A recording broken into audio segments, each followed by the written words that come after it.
the Radiance of Pokémon wisdom. This video is purely for entertainment and does not infringe on copyrights or laws. The rights to the novel and image belong to the original author. We do not claim ownership.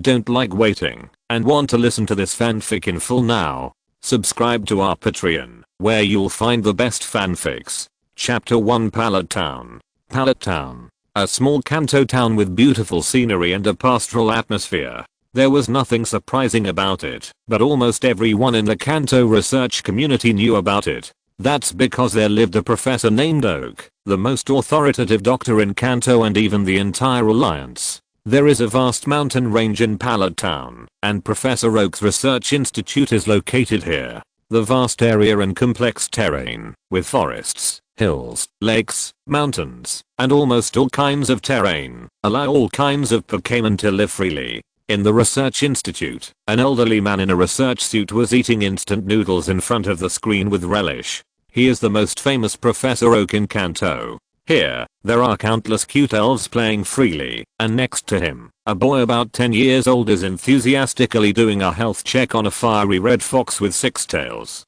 Doctor, this 6 tail has recovered, and is developing well. It is at an excellent level. It seems that Xiaoxing has cultivated it very well. The young man replied seriously. Really? He's only been out for 2 months and he's already found such a good Vulpix. It seems that Xiaoxing is doing well in his travels. He's really the light of hope for Pallet Town.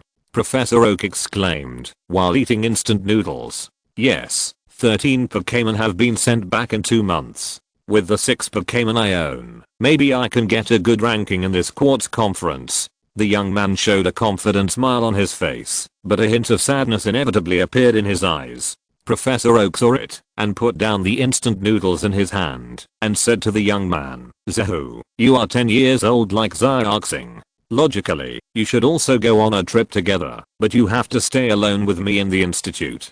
Doctor, it's okay, I volunteered. The young man, Zahu, smiled indifferently. As a 10-year-old boy, he actually has a hidden secret that he hasn't told others. He is a time traveler.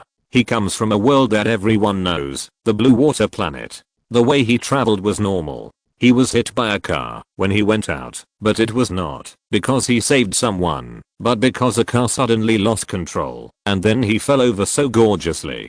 After waking up, Zahu found himself lying on a hospital bed, wondering which kind-hearted person had saved him. He was surprised to find that the nurse in this hospital was not a human being at all, but a human-shaped egg. At that time, Zahu was so surprised that he almost rolled off the bed because he knew that this egg was the standard lucky egg of Miss Joy in the previous life of Pokémon. Then, as expected, he saw Miss Joy again. At that time, he was actually very happy. First, he was not dead after being hit by a car and could live again. Second, his favorite cartoon when he was a child was Pokémon. Now he can travel to this place, which is really great. There are so many cute Pokémon, and there are all kinds of rich local scenery. It's really fun. Especially it's safe. As long as you don't commit suicide, the world is generally harmonious. Otherwise, it's impossible for a group of 10-year-old kids to travel around the world.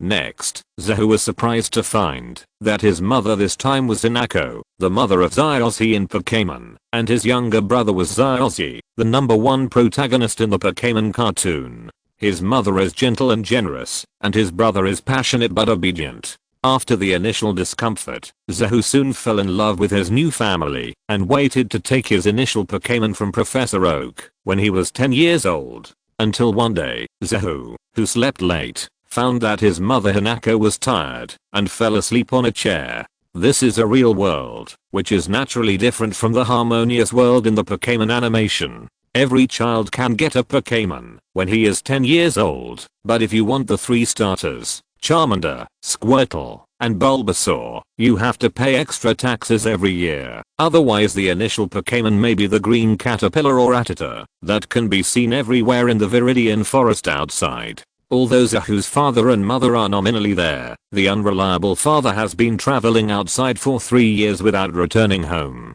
It is said that an accident may really happen. All the sources of income are obtained by Mother Hinako alone. It is not easy, to take care of 2 children, and it is even more difficult to bear extra taxes. He is heartless, but Zehu is not. So, he made up his mind to tell his mother that he didn't want to be a Pokémon trainer, and then transferred all the taxes paid for him to Zayossi. Later, in order to reduce expenses, he took the initiative to come to Professor Oak as an assistant to learn about Pokémon. After all, this world is a world that humans and Pokémon live together and own together, and the best way to make money is inseparable from Pokémon. Just like the Silph company, it relies on the technology of manufacturing Pokémon balls to dominate the league, and its wealth is rolling in, becoming one of the top wealthy groups in the league.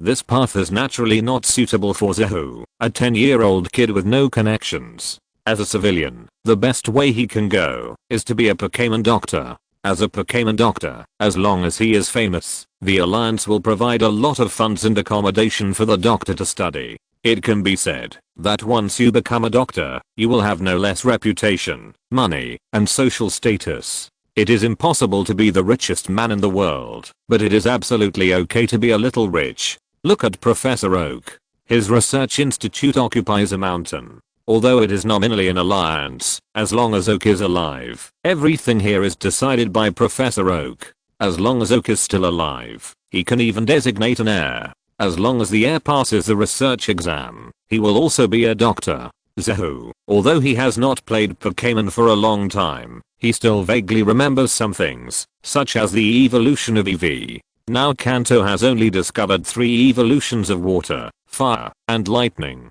He remembers that Eevee has a total of 8 evolutions. Although he has forgotten how they evolved, he is confident that he can still research them. In addition, the attributes of Pokémon have not been fully studied yet. The fairy type has not been discovered yet. Zehu is confident that, as long as this research is done, he will become a sensational doctor. Even if he is not as good as Professor Oak, he is confident that he will not be worse than Dr. Zenghu of Zenghu Lighthouse and Dr. Kangmu of Wakaba Town. So there is a current situation.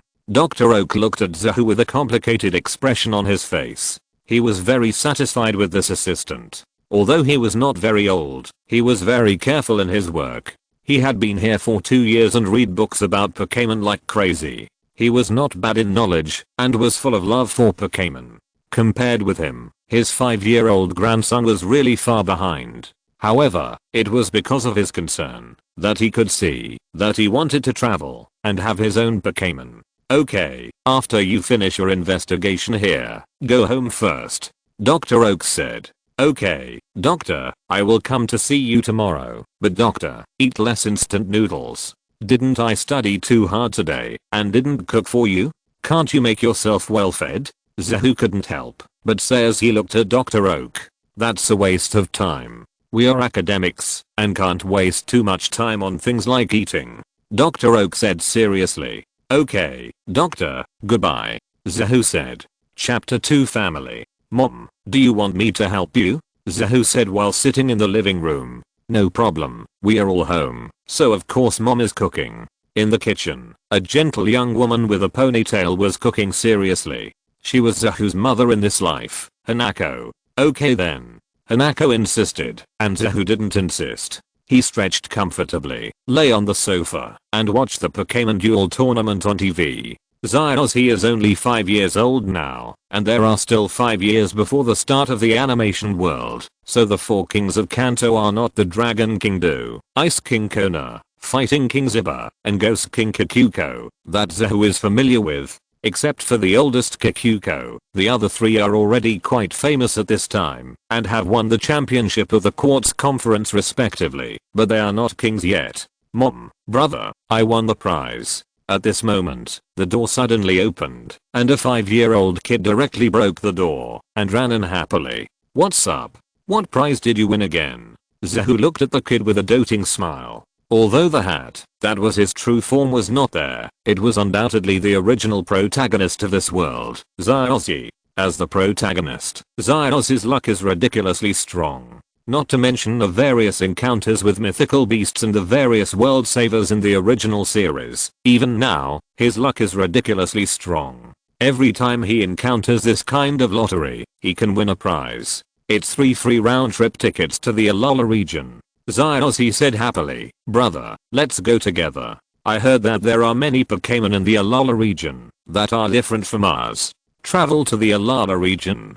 Zahu straightened his body curiously. In the original world, this was already the latest generation of the story, with Z moves and many new Pokémon. I didn't expect that Zyozzy now has a travel ticket. Yes, brother, you ask Professor Oak for leave, and then we go together, okay? Zyozzy said. You should ask Mom. Mom, are you leaving? Zahu asked Hanako. If Hanako said she was leaving, he would leave too. It was easy to ask Professor Oak for leave anyway. Alola region. Isn't that the ocean, the beach, and the sunshine?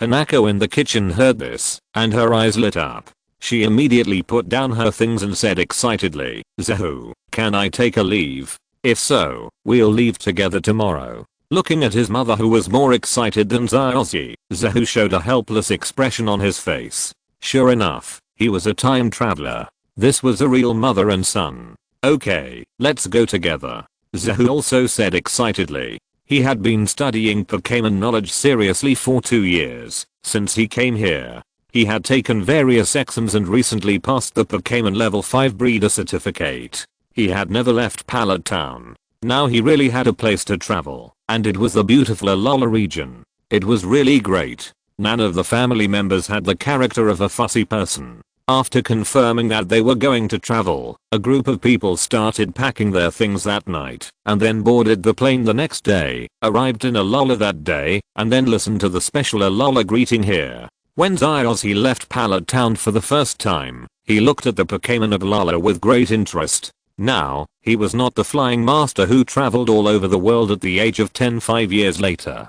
He didn't know any of the Pokémon here, but this could not stop his excitement at all. He touched this one and bumped that one. Zahu couldn't bear to watch and couldn't help, but knocked him on the head to make him behave. However, even Zahu, who had studied Pokémon for 2 years, couldn't help but be surprised when he saw the Pokémon of the Alola region for the first time. After all, the Alola region has a special regional form, which is different from the Pokémon of other regions. There is also a pure ecological lifestyle here.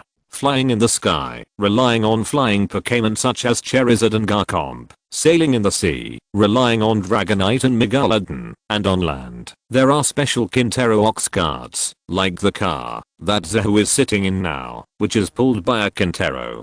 Brother, when I go out to travel, when I'm 10 years old, I will definitely capture many Kintero, so that we can also ride ox carts in Pallet Town. Zyozzy looked at the Kintero, and said excitedly to Zahu. After hearing this, Zahu looked at Zyozzy with a strange expression. Is this the reason why you caught 30 Kenteros in the wild wilderness reserve in the future? Zyozzy. Hanako looked at Zyozzy with a reproachful look, fearing that Zyozzy would irritate Zahu. Zyozzy was still ignorant. This guy was the perfect combination of being brainless and unhappy. Zahu smiled and touched Zyozzy's head. He didn't take it seriously. He just got used to it. Anyway, he could get along with all kinds of Pokémon every day now, so it didn't make much difference. Besides, as long as he made enough money, he could continue to travel in the future. Hanako looked at the harmony between her two sons with a loving smile on her face. Looking at Zahu, she felt a little guilty. Zahu smiled disapprovingly, and soon the three of them arrived at the beach. Zahu and Zyozzy were both very brave. Without thinking, they each rode on a Megalodon and sailed on the sea, riding the wind and waves. Zahu broke through the waves. The pleasure of riding the wind and waves and the excitement of facing the vast ocean made him unable to help but let out a happy cry. Hearing Zahu's voice on the sea, Hanako's face was even more smiling. She liked her eldest son very much. He was completely different from the naughty younger son. He was sensible and obedient, and could help with housework. But it was because he was too sensible that she felt distressed. As a mother, she would rather be tired than want her son to suffer. Just like in the original drama, she clearly wanted her son to stay with her, but she never said a word to keep him from beginning to end. She watched Zyozzy leave silently every time. This was the case with Lanpruzi, and it was the same after returning from the Hone region. Lying comfortably in the chair, leisurely, after a while, she saw Zahu coming back and asked curiously, "Why don't you continue playing?" "Because I'm tired." I'm not Zyozzy, a monster with vigor and vitality. Zahu sat down helplessly, drank a sip of juice, and looked at Zyozzy, who was still riding the Megalodon with an envious expression. Although the rules of this world are special, as humans who live with Pokémon, their physiques are also abnormally strong. For example, the superpowers of the Superpower Queen Nancy are almost as strong as those of the mythical beasts, and the fighting King Shiba can fight Onyx with bare hands. The attacks of Pokémon will be greatly reduced when they hit humans. This seems to be a rule of the world. But even so, Zyozzy is also a monster who can pick up a ton of Pokémon with bare hands. Although he is not yet 10 years old, monsters will not look like mortals just because they are young. Chapter 3 Jungle Distress. Zahu, is there any girl you like here? Zyozzy was surfing, while Zahu and Huazi were chatting together, and then they talked about lifelong events. Zahu felt helpless when he heard this. He wanted to tell his mother that he was only 10 years old. What kind of love was there? But he also knew that, even if he said it, it would be meaningless, because the world of Pokémon was really a pet world, and the legal age of marriage was 13. That's right, 13 years old. After all, here people are adults at the age of 10, can travel all over the world, and have the power of monsters. Otherwise, in the original drama, Xiao Gang, who was 15 years old, would not pursue girls all day long and keep saying that he was getting married. Mom, I still have to concentrate on work and research, and I will be a doctor in the future, so I don't have time. Zahu found an excuse to shirk. Research and finding a girlfriend can be done at the same time. There are many girls here. Huazi said. That will be distracting. And mom, you are so beautiful. I want to find a girlfriend. I must not find one who is too different from you. Otherwise you will be annoying to look at, and my girlfriend will look inferior to you. Zahu said. You just say nice things to please me. Hanako rolled her eyes at Zahu. Then suddenly her eyes lit up and she said, who said there are no beautiful beauties here? Look at the one on the right. What's the matter? Zahu looked over curiously, and then was immediately stunned. He saw a royal sister wearing a light blue swimsuit next to him, with purple hair draped on both sides of her delicate face, the ends of her hair slightly curled, and her face was white and delicate. There was no flaw to be found, and her beauty was no less than Hanako's. And her figure was unimaginably good, with a slender waist and a plump figure. It would not be an exaggeration to give her a perfect score. What a beauty. Zahu suddenly felt a little amorous. In his previous life, he was in his 20s, but was still single, and had no girlfriend. Not to mention in this life, he was really stunned when he suddenly saw such a beautiful woman. The beauty seemed to notice that someone was looking at her, and looked over curiously. Zahu was immediately frightened and retracted his gaze, with a hint of embarrassment on his face. A subtle smile appeared on the beauty's face. Although Zahu hid quickly, she still saw it. However, she did not feel disgusted. On the contrary, Zahu's blushing face was cute, because someone was only 10 years old. But the beauty did not mean to come to Zahu, but just smiled and left. Zahu was greatly relieved, and lay on the folding chair thankfully. His mind was still the beauty just now, and he felt that he seemed to have seen this beauty somewhere. After that, until after dinner, Zahu still did not see this beauty, but the family spent a beautiful holiday happily. After dinner, Zyozzy was coaxed by Hanako, and Zahu went out for a walk. Under the golden glow of the sunset, he walked on the beach, stepped on the soft sand, and watched the water Pokémon jumping on the sea, especially the most beautiful Pokémon, Milotic. The slender white body jumped high, bringing up white waves, and under the reflection of the golden warm sun, it was even more charming. Zahu secretly exclaimed that it was worthy of the Pokémon world, peaceful and harmonious, and the beauty of harmonious development between man and nature. Walking freely, Zahu naturally walked into the forest, enjoying the beauty, and then caught off guard. A white shadow suddenly pounced on him. Zahu was caught off guard, and was knocked away. He looked up, and met a pair of panicked blue eyes. He found that in his arms, there was a little fox covered in ice and snow. Is this Alala Vulpix? Zahu, who is familiar with Pokémon, immediately knew the identity and origin of this Pokémon. Alala Vulpix, also known as Ice Vulpix, is a new Pokémon that appeared in the 7th generation, Sun and Moon. It changed from fire attribute to ice attribute, and its appearance is even more lovely. After discovering Vulpix, Zahu couldn't help but get excited. You know, the Ice Ninetales, which evolved from the Alola form of Vulpix, has two attributes of Ice and Fairy. The Fairy attribute is not yet discovered, and he is going to study it. He was still thinking about how to ask Professor Oak to help him. Now, as long as he has this Ice Vulpix and let it evolve, there will be solid evidence. Thinking of this, Zahu couldn't help but be ecstatic. However, Zahu's joy did not last long. The Vulpix in his arms stepped on his face and ran forward at a high speed. Zahu was stepped on the face for no reason. He looked aggrieved. Then he suddenly heard an angry roar from afar, followed by a golden wave. Zahu, who was originally lying on the ground, saw this golden light. Cold sweat slid down his forehead, and he also frantically followed Vulpix. There were only 4 words in his mind: destruction and death. The best trick of the general system is also the strongest trick of the general Pokémon. It can even be used as a standard to evaluate the strength of a Pokémon. A Pokémon that can use the destruction and death ray must not be weak. Rather or continued. Zahu looked behind him impulsively and saw a big brown bear with a height of 1.8 meters and a circle on its chest rushing towards him angrily. Circle bear. Zahu was devastated. How could he have offended this guy? His heart was broken, but the circle bear was chasing him closely. Zahu looked at its angry look and felt that it would never let go of an innocent guy like him. He also couldn't bear to give up the rare Ice Vulpix, so he ran forward.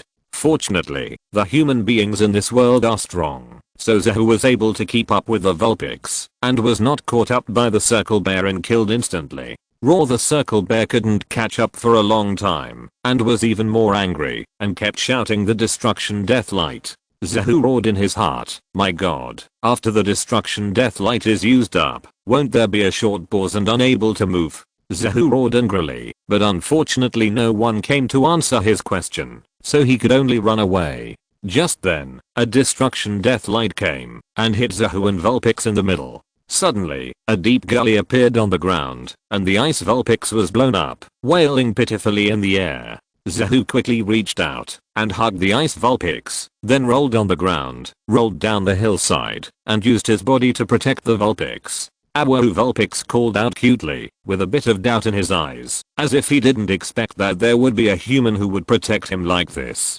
It's okay, we will be safe. Zahu touched Vulpix's little head. Apart from the fact that he wanted to be a fairy, he really liked Pokémon. He had been a doctor's assistant for 2 years, and he really loved Pokémon. Hearing another roar from behind, Zahu shuddered and struggled to stand up, and continued to run. He was not safe yet. He ran all the way, and he didn't know how long he had been running. Zahu rolled again and again, and after getting injured, he was finally caught up by the circle bear. Looking at the vicious appearance of the circle bear, Zahu lay on the ground helplessly, looking at the huge bear paw of the circle bear, and felt desperate. I hope this bear still has some humanity. Just beat me to a disability, don't beat me to death. When I was desperate, a cold voice suddenly came. Million-ton punch. Then, a pink hippopotamus connected to a huge spiral shell appeared in front of him, and then with a faint white light on his right fist, he punched the palm of the circle bear. With a loud bang, the circle bear actually retreated, but the hippopotamus was not hurt at all. Silly hippopotamus, use petrification. Another cold voice sounded, and then Zahu saw that the previously ferocious and violent circle bear had a look of fear on his face, and he was unable to move. Telekinesis. Strange light burst out from the eyes of the silly hippopotamus, and then the arrogant circle bear was thrown out directly and turned into a meteor. After escaping death, Zahu hugged the Six Tails and showed a relaxed expression. It was great to be alive. Little brother, are you okay? The beach beauty that Zahu saw just now came over, bent down and smiled gently at Zahu. Silly hippopotamus, glasses, beauty, are you Kona? Zahu suddenly reacted and said. No wonder he felt familiar before. Chapter 4 Kona. Oh. Do you know me? Kona looked at Zahu curiously. Of course, the beauty champion of the previous Quartz Conference, and also the most famous champion of the Quartz Conference in the past 20 years. Zahu laughed. Is it as exaggerated as you say? That Dragonite is the pride of the Quartz Conference. Kona said. That's because Dragonite is the guardian of Kanto. In terms of fame, it is definitely Miss Kona. Zahu said with certainty, because in the past 20 years, there have been only 3 female champions in the Quartz Conference, and among these 3, Kona has the highest appearance. No matter which world, good-looking people are popular. Really? Kona didn't show much on her face, but her eyebrows showed a bit of joy. Obviously, no one doesn't like to be praised, especially when the difference is not too far from the truth. She looked down at the injured Vulpix in Zahu's arms and said, "Is this your Pokémon? It's seriously injured. Let's go to the Pokémon Center." "Yes." Zahu looked at the pitiful appearance of Vulpix in her arms, and suddenly she was shocked. She didn't care about anything else, and said to Kona, "Miss Kona, see you later. I'll take Vulpix to treat it first." After that, Zahu ran quickly to the Pokémon Center with Vulpix in her arms, and handed it over to Miss Joy for treatment. After doing everything, Zahu sat outside panting, feeling weak all over. It was because he was too tired from running all the way. First, he was chased by the symbols, and then he ran all the way with Vulpix in his arms. Even if the human body in this world is too strong, it still can't bear it. It can even be said that, if it weren't for the special physique of humans in this world, Zahu would definitely not be able to run so far in his previous life. "You're tired from running. Take a break." Kona appeared out of nowhere, holding a bottle of drink, and handing it to Zahu. "Miss Kona, why are you here?" Zahu asked, puzzled, taking the drink from Kona's hand. "I'm worried about your Vulpix. You're too careless as a Pokémon trainer. You let your Pokémon get so badly injured." Kona said as she sat next to Zahu. She was a trainer specializing in ice Pokémon, and the Vulpix in the Alola region was an ice-type Pokémon. Plus, Vulpix was so cute, so she followed with concern. "Miss Kona, that Vulpix is not my Pokémon yet. I just saw it being chased by a symbol in the woods, and then I protected it," Zahu said. "It's not your Pokémon? A wild one?" Kona's eyes lit up. Zahu, who was originally tired, heard Kona's words, and immediately stood up alertly, looking at Kona with full of deference, no longer liking the beautiful big sister just now. Beauty is precious, but elves are more valuable. It was a precious Pokémon with fairy-like evolution. It was absolutely impossible for Zahu to give it up. "Little brother, don't be so nervous. I do like that Vulpix. It has ice-like attributes, is so cute, and has good strength. I really like it. But since you have been protecting it all the way, I will not take it away from you." Kona smiled slightly. She did like the ice Vulpix, but she didn't want it. Zahu was relieved immediately. If Kona really wanted it, he would not be sure. The normal logic of catching Pokémon is to defeat wild Pokémon with Pokémon first, and then catch them. But Zahu didn't have any now. He planned to follow the same path as his younger brother Zaozi, and catch them by emotion. No matter what, take Vulpix to the Oak Research Institute first, and then study the fairy-like attributes. But if you can't catch it, I will take it away. Kona raised her glasses and added. Zahu rolled his eyes and turned his head away, not wanting to talk to Kona anymore. "Why are you angry?" Kona looked at Zahu with amusement and said, "You know I'm Kona, but I don't know your name yet. Who are you? You look like you should be 10 years old and become a Pokémon trainer. Why don't you challenge the Pokémon League in each region, but come to the Alola region?" "My name is Zahu. I didn't lead the initial 3 Pokémon, so I didn't challenge the Pokémon League. I'm currently the assistant of Professor Oak at the Oak Research Institute. Today I'm just traveling." Zahu looked disgusted, but still answered honestly. "Assistant to Professor Oak. That's very promising." Kona smiled. Obviously Professor Oak's influence is still very large. "That's absolutely true. Believe me, in 3 years, I will be the youngest doctor in the history of the league," Zahu said proudly. "The youngest doctor?" Kona looked at the pride in Zahu's eyes, and was slightly surprised. She has been traveling for several years, and has also dealt with family affairs. She has her own set of experience and theories in judging people. She can see that Zahu is not bragging, but is really confident. But a 13-year-old Pokémon doctor is really amazing.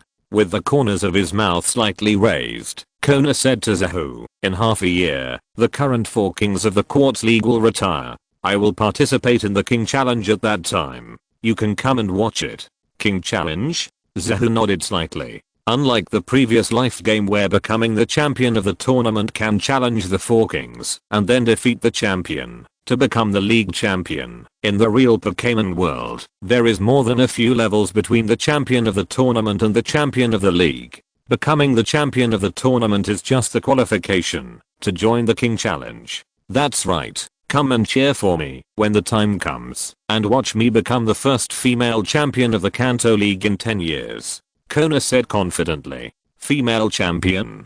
Zahu showed a hint of an undeniable smile. In the animation, Kanto is a very magical place. First of all, the legendary beasts. Other regions have 2 first-level legendary beasts, such as Groudon and Kyogre in the Hoenn region, Palkia and Dialga in the Sinnoh region, but Kanto has only 1 Lugia living in the Orange Islands. There is even controversy over whether Lugia belongs to Kanto or Chengdu. Secondly, Kanto is the only place in the entire league that does not have a champion. There are only 4 kings, the Dragon King Du, the Ghost King Kikuko, the Ice King Kona, and the Fighting King Hiba. The 4 kings are really restrained by each other's attributes. Du's strongest Dragonite, Dragon and Flying attributes are restrained by the Ice type 4 times. Even if his strength is above Kona, there is nothing he can do. Kona's Ice type is restrained by Hiba's Fighting type. As for Hiba, it goes without saying that fighting is completely ineffective against Ghost.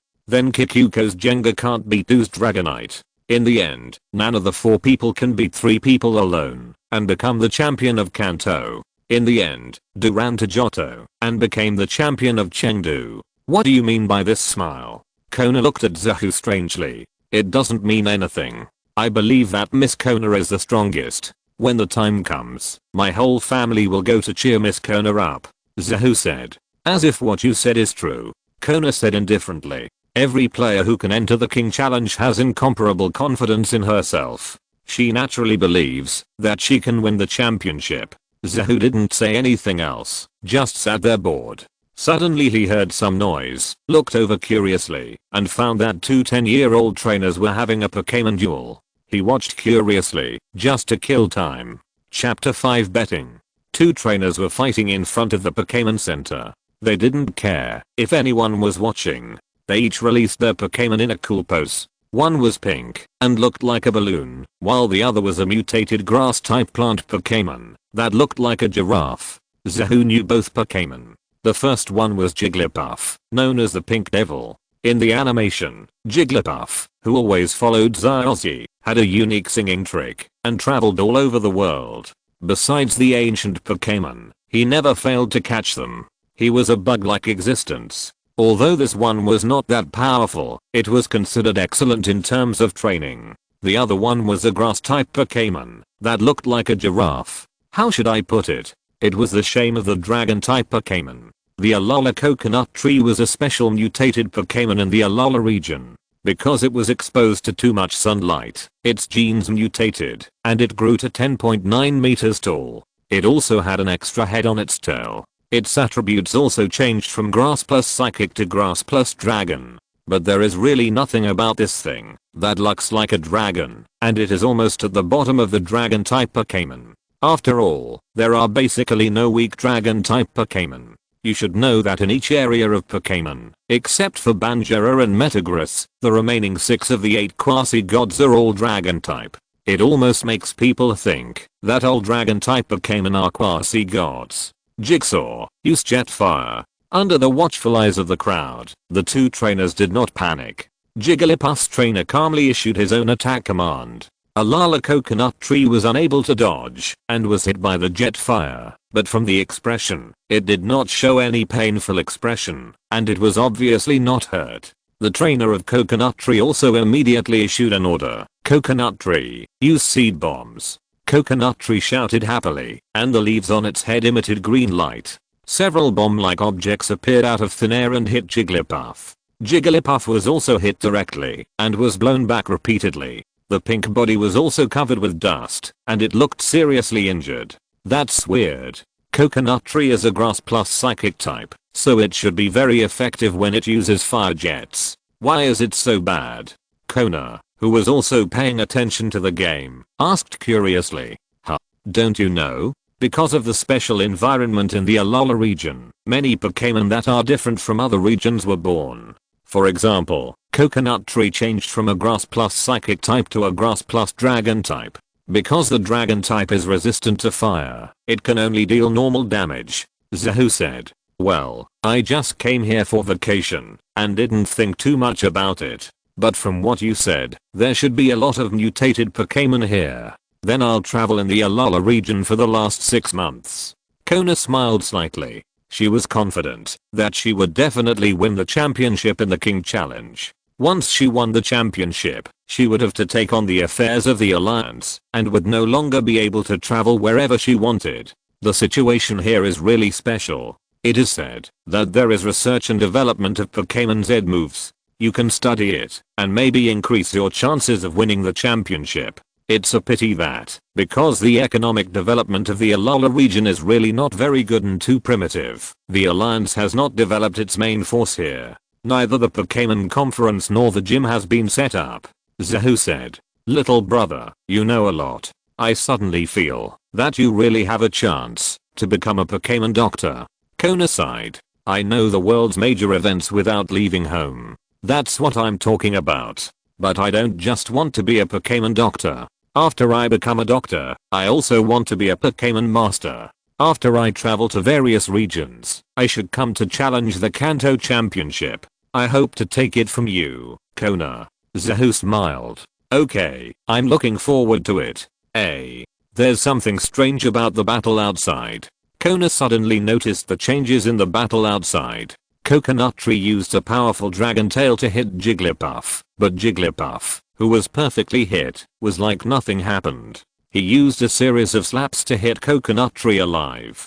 Strange, the dragon tail of Coconut Tree just now was quite powerful. Normally, given Jigglypuff's situation, he should have been completely killed, but why was Coconut Tree killed instead? Kona raised her eyes, and her beautiful eyes showed a deep confusion. She felt that she seemed very ignorant in this battle, but she had obviously worked hard in terms of Pokémon knowledge.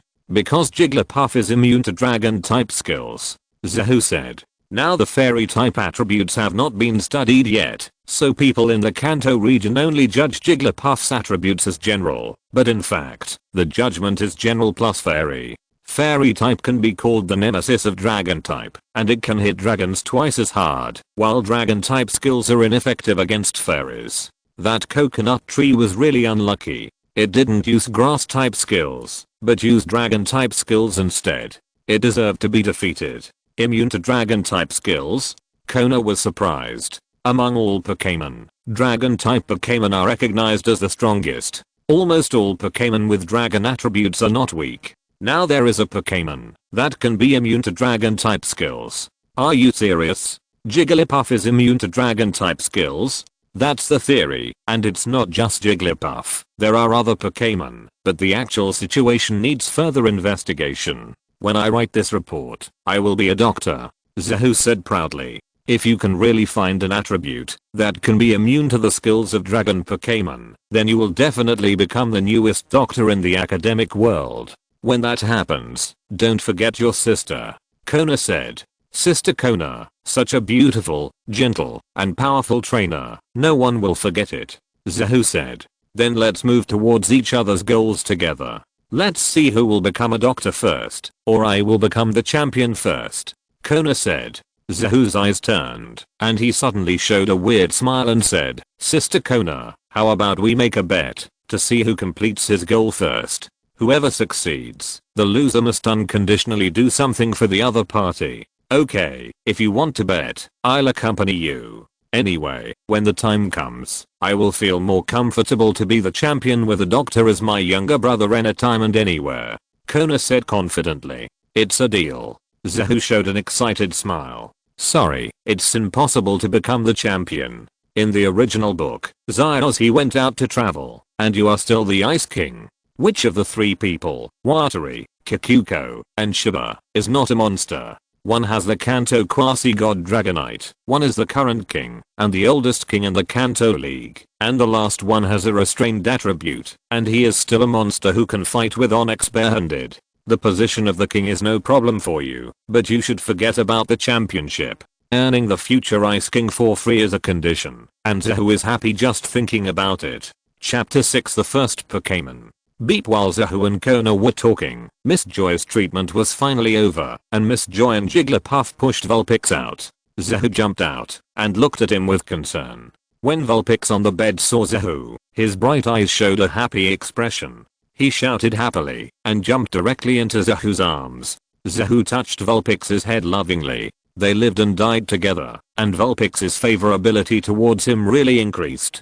Thinking of this, Zahu took out his latest Pokémon food from his pocket, and gave it to Vulpix. Vulpix sniffed it, and then happily ate the Pokémon food that Zahu had given him. Seeing that Vulpix liked his Pokémon food so much, Zahu's face showed a satisfied expression. God is sometimes very fair. If you work hard, there will always be some rewards. He couldn't be a Pokémon trainer, so during the past 2 years, Zahu spent time with Pokémon, and took the Pokémon Breeder Certificate. He had just passed level 5. The Pokémon food he carefully prepared was very attractive to these wild Pokémon. Vulpix, do you want to eat this every day in the future? If you do, enter this Pokéball and we will become best friends together. Seeing that Vulpix had almost finished eating, Zahu took out his Pokéball and said with an expression like a wolf-grown mother. Vulpix looked at Zahu cutely. Conquering and being conquered is common sense that all Pokémon have, almost since they were born. After thinking for a while with his head tilted cutely, he stretched out his fleshy palm and touched the Pokéball. A red light flashed, and it was taken in. The Pokéball didn't move much and settled down, indicating that it was successfully conquered. Zahu was overjoyed, and released Vulpix again, picked it up and said, please give me more guidance in the future. Vulpix barked happily to show its agreement, and stretched out its cute little tongue to lick Zahu's face, indicating that it also liked Zahu as its master. Zahu did not feel the slightest bit of impatience with Vulpix's way of acting like a spoiled child. Instead, he liked it very much. He finally had his first Pokémon that belonged only to him. Whether it was the path of becoming a Pokémon doctor or a Pokémon master, it would take a crucial step from now on. Kona, who was watching Zahu conquer Vulpix, had a strange expression on his face. It is indeed a good method to conquer it with emotions, but it is also fortunate that this Vulpix has an innocent and lively personality and does not have a strong desire to fight. Otherwise I doubt whether you can conquer it. There is no doubt about this. It is impossible. Because I don't have a Pokémon yet. This is my first one. Zahu replied. The first one. Kona had a surprised expression on his face. According to the rules of this world, unless you don't like Pokémon, you can have your first Pokémon when you are 10 years old. But Zahu clearly likes Pokémon very much. Yes, but I will have many powerful Pokémon in the future. By then, I will be stronger than you. Zahu said confidently. Stronger than me? Then how about I give you a Pokémon? You tell me, as long as it is not too rare and ice type, I will help you get it. Kona smiled. She specializes in ice type and does not want non-ice type Pokémon. So she has given up many excellent Pokémon with other attributes during her travels. Today, she gets along well with Zahu, so she doesn't mind giving one away. Really give it to me? Zahu said in surprise. Yes, as long as it is not too difficult Pokémon. It is too easy for me to capture it. Kona said. After thinking about it seriously, Zahu shook his head and said, forget it. I haven't officially become a Pokémon trainer yet. I still have to write a paper report. I don't have much energy to train too. One Vulpix is enough. Just think it through. There is only one chance. If you miss it, you won't have the chance to ask me for it again in the future. Kona smiled gently, reached out and touched the Vulpix in Zahu's arms, and said, see you in half a year. Remember to come here to cheer me up. Sister Kona, if you really want to win the championship, it's best to capture a Vulpix here. The evolution of a Lala Vulpix can restrain fighting. Zahu suddenly said. Restrain fighting? Kona turned and looked at Zahu. Ice is restrained by the 4 attributes of rock, fire, steel, and fighting, but rock and fire are restrained by water, and most ice Pokémon have water skills, especially her ace Dragonite, which is a powerful elf among water Pokémon, but there is no particularly good way to restrain fighting and steel. Now you say you can restrain fighting? Zahu shrugged and smiled and stopped talking. If he continued, he would have to reveal the fairy attribute. Forget it, see you in half a year. Kona smiled and left. Anyway, she originally planned to capture an ice-type Vulpix. After capturing it, she would naturally want it to evolve, so there was no problem. Vulpix, come home with me. Zahu touched Vulpix's little head and said. Vulpix cried happily again, and was held in Zahu's arms. Its eyes were rolling. It used to live in the jungle, and had not been to the urban environment. Now it found everything interesting. Zahu carried it back to the hotel. Xiaozi, who was watching the Pokémon competition on TV, saw Vulpix and ran over excitedly to ask questions. After knowing that Vulpix was Zahu's Pokémon, he was so happy that he didn't know what to do and just held Vulpix around. Zahu smiled and shook his head. In terms of understanding Pokémon, 10 Xiaozis combined would not be as good as half of himself. However, in terms of love for Pokémon, he was probably only half of Xiaozi. Looking at Xiaozi, who has infinite love for Pokémon in front of him, Zahu was thoughtful. Xiaozi's dream, everyone who has watched Pokémon knows, is to become the world's #1 Pokémon master. But let alone the master, this guy, except for the Orange League Championship, which is the same as a standalone game, has not won a single championship. There are many reasons. There is Xiaozi's own death. The Hone, Hezon, and Kalos regions only use the Pokémon he captured locally, and treat the old pets as non-existent. It is more of the screenwriter's strong malice. In the Sinnoh region, Xiaozi's tactics are almost at their peak, and he only used the old pets in the past once, resulting in the biggest bug in the animation, the Divine Beast Man. You must know that, although Xiaozi lost at that time, Lizard King and Pikachu were both deified and solved the 2 Divine Beasts, while the runner-up at that time did not even solve the Divine Beast Man and a Darkrai. But now, this is the real world. There is no screenwriter. As an older brother, should I train this younger brother to make him not so ignorant?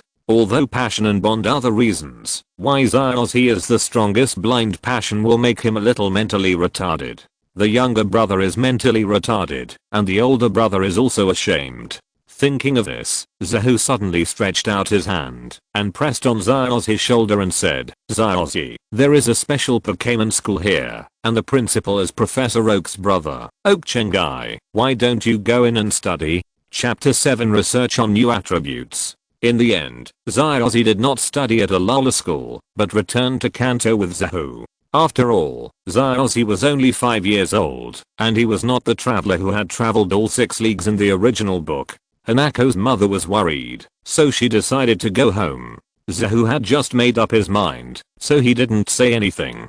Anyway, even if nothing changed, Xiaozi would still live a comfortable life 5 years later. Except for not winning the league championship, his life was more exciting and rich than the real local champion. On the one hand, he had a lucky star halo. Wherever he went, he would meet the legendary beasts there. The legendary beasts that Xiaozi had not seen were embarrassed to mix in the legendary beast circle. On the other hand, he had a broom star halo. Except for Team Rocket, wherever he went, the largest underground organization in that area would be destroyed, such as the Aqua Fleet, the Magna Team, the Galactic Team, Pokémon Hunter J, etc. After returning to Kanto, Zahu did not stay at home for a few days, and returned to the Oak Research Institute to report. Zahu, is this the Vulpix you captured in the Alana region? It is indeed very different from the one in the Kanto region. Zahu came to Professor Oak with great interest, but who would have thought that the first thing Professor Oak saw was the Vulpix on Zahu's shoulder. Zahu rolled his eyes. As expected, these research fanatics only care about the research objects, and not the people. After sending Vulpix to Professor Oak for research for a while, Zahu finally had time to talk with Professor Oak about the past.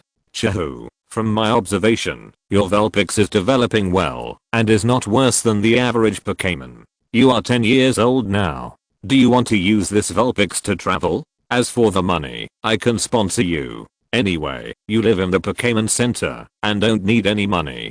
Professor Oak said. Feeling the care from Professor Oak, Zahu felt a warm current in his heart, but he still shook his head and refused. Doctor, I will go out to travel sooner or later, but not now. Since I'm a researcher, I must become a doctor first, and at least pass the 6th level certificate of Pokémon breeder, before I set out. Since it is already late, I must do better, before I set out. Well said, but the youngest Pokémon doctor in the history of the league is 18 years old. It is not easy for you to break the record. Professor Oak smiled kindly, but he knew that Zahu would definitely not wait until he was 18 years old to go out to travel. Yes, so I want to become a Pokémon doctor within 3 years, or even half a year, Zahu said. This is impossible, Zahu. I understand your desire to go out, but you can't be too ambitious or even cheat. Academics are very rigorous. Professor Oak said seriously. I'm telling the truth and I'm not cheating. Doctor, if I discover a new Pokémon attribute and study it out, will I be qualified to become a doctor? Zahu said. New attribute? What did you find? Professor Oak knew that Zahu would not be so aimless and excitedly grabbed Zahu's shoulder and said, I was in the Alola region and saw the dragon Pokémon Alola Coconut use the dragon tail trick to attack Jigglypuff, but Jigglypuff was unscathed, just like fighting against a ghost. As we all know, ordinary attributes cannot resist dragon attributes, so I suspect Jigglypuff has a second attribute, and this attribute can restrain and be immune to dragon attributes, Zahu said. Jigglypuff can be immune to dragon attribute tricks? Wait a minute. Professor Oak turned back and frantically typed on the computer, as if he had discovered some great secret, and a large amount of data flew out. Zahu stood behind and watched quietly. He knew that this computer was connected to the academic network of the world, and anything related to academia could be discovered here at the first time. It's true, Jigglypuff can really resist dragon attribute attacks. Professor Oak exclaimed as he looked at the data that popped up. Not only Jigglypuff, after my investigation and research, I found that Pippi and Togepi also have this attribute. Pippi's origin is unknown, and he is called an alien. I suspect it is because of this new attribute, Zahu said. Pippi and Togepi? Really new attributes? Professor Oak's eyes showed enthusiasm. For an academic researcher, there is nothing more exciting than researching new knowledge. Come with me. When it comes to new knowledge, Professor Oak can't sit still. He took Zahu to the back mountain. Zahu has been an assistant here for 2 years and is very familiar with this place. He knows that this is the direction to where Pippi and Jigglypuff live. Dr. Oak, out of caution as a scholar, must do some research himself, but I don't know what kind of dragon Pokémon he will find for the experiment. As Zahu expected, Dr. Oak stopped at the place where Pippi and Jigglypuff live, selected 3 Pippi and Jigglypuff each, and then went to his bedroom to take out a Pokéball. Old buddy, it's time for you to come out again. Professor Oak opened the Pokéball, and an orange dragon-like Pokémon appeared in front of Zahu. There were 2 long and thin tentacles and a small horn on the top of its head, and the abdomen was striped with cream color and extended to the tip of the long tail. Zahu opened his mouth in surprise. Damn, isn't this the guardian of Kanto, Dragonite? When did Professor Oak have Dragonite? This is my first Pokémon. It won the championship of the league conference with me. You have to work hard too. Professor Oak seemed to see Zahu's confusion and explained with a smile. Doctor, you have also been a champion. You didn't feel that being invincible was too lonely, so you became a doctor? Zahu said. No, I felt that academics are endless, so I came to be a scholar. Professor Oak explained. Oh. Zahu nodded, not quite understanding. Isn't this exactly the opposite of his plan? He planned to be an academic to make money first, and then travel, while Professor Oak traveled first, and then became a doctor. Professor Oak ignored Zahu and patted Dragonite on the back and said, Old buddy, I need your help again. Use the least powerful Dragon's Fury to spray these 6 Pokémon. Dragonite looked at Professor Oak in surprise. These 6 Pokémon combined were not enough for him to step on with 1 foot, and he had to use a special move. However, the master gave the order, and Dragonite still carried it out perfectly. He opened his mouth and sprayed fierce flames from his mouth, surrounding all 6 Pokémon. Professor Oak stared at the situation with wide eyes. According to the level, even if Dragonite controlled the power, 1 move was enough to kill these 6 Pokémon in seconds. But if the second attribute really existed, these 6 Pokémon would be safe and sound. Dragonite controlled the power of the Dragon Fury attack. The 6 Pokémon didn't know what was going on and wanted to escape, but the level gap was too big and they couldn't dodge at all. They were hit perfectly. However, when the attack came, they found that it was not as painful as they imagined. 5 Pokémon were unharmed, and only a newly born Pippi felt a little uncomfortable and showed an uncomfortable expression. Zahu, you are really a genius. Your discovery may come true. There really is a new Pokémon attribute, and it can resist the dragon attribute. Professor Oak saw this scene and shouted to Zahu excitedly, dancing with joy. Zahu frowned instead. Dragons should be ineffective against fairies, just like fighting against ghosts and ground against flying. Why did the little Pippi have an uncomfortable expression? If you're listening to this novel on a channel other than Fanfic World, it means they downloaded and uploaded it without effort. We cordially invite you to visit our channel, Mundo Fanfic Novelos. There you'll find the original version of this story and you can explore many other novels of various genres. We're waiting for you to immerse yourself in a world of incredible novels. Chapter 8 Evolution of the Nine-Tailed Fox. Vulpix, be good. Wait until I finish the experiment for Jigglypuff, then I'll play with you. Zahu said to Vulpix, who was waiting eagerly, and then carefully recorded the Jigglypuff in front of him. Although Zahu knew clearly the attributes of the fairy, restraining the dragon, dark, and fighting types, being restrained by the steel and poison types, and when attacking the fire type, the damage is halved, and when being attacked by the bug type, the damage is halved, but this is just what he knows. To show these, detailed data research is needed to prove. At the same time, reality is not equal to the game, just like the grass type is resistant to the electric type, and the damage is halved. In the game, it is directly halved, without a reason, but in reality, it is because the grass type stands on the ground, and conducts all the electricity to the ground. If it jumps into the air, the halving effect disappears, just like in the future Zyos Woodgecko was electrocuted by Pikachu. Zahu, put down the work at hand, get ready, go to Hollywood to receive the ice stone found in the Alola region, and the Pokémon egg that was just excavated, which should be to GP. Professor Oak came over and said, finally here? There's a GP egg? Zahu's eyes were filled with surprise. With the ice stone, Vulpix can evolve into Ninetales, and Tajipa's final evolution, Togekiss, is also a powerful Pokémon. As long as he trains properly, with Ninetales and Togekiss, he can beat 8 gyms. Yes, although it hasn't hatched yet, but from the investigation, at least 70% of it is likely to be Tajipa. Then we can verify whether Tajipa is a fairy attributed Pokémon.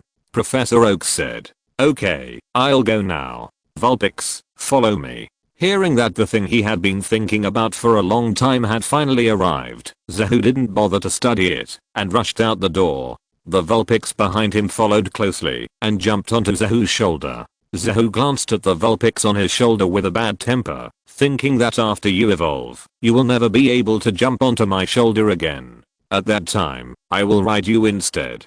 Hollywood is not far from Pallet Town. If you take a car, it will take an hour and a half to get there. Zahu brought Vulpix to this most prosperous celebrity city. Unlike the decline in the original book when Zyos he and his friends came here, Hollywood at this time was still a prosperous scene, with busy traffic and glamorous people coming and going. The place we agreed on is a restaurant at number 37 Jincheng Road in Hollywood. If we locate it, it should be very fast. By then, you will be able to grow up and become a nine-tailed beast. Zahu said to Vulpix. Vulpix turned his head away in a silly way and seemed to have not yet clearly realized what would happen if he evolved into a nine-tailed beast. However, he had been with Zahu for almost half a year and was used to Zahu's care and training. Zahu asked it to evolve, so it evolved. It didn't matter.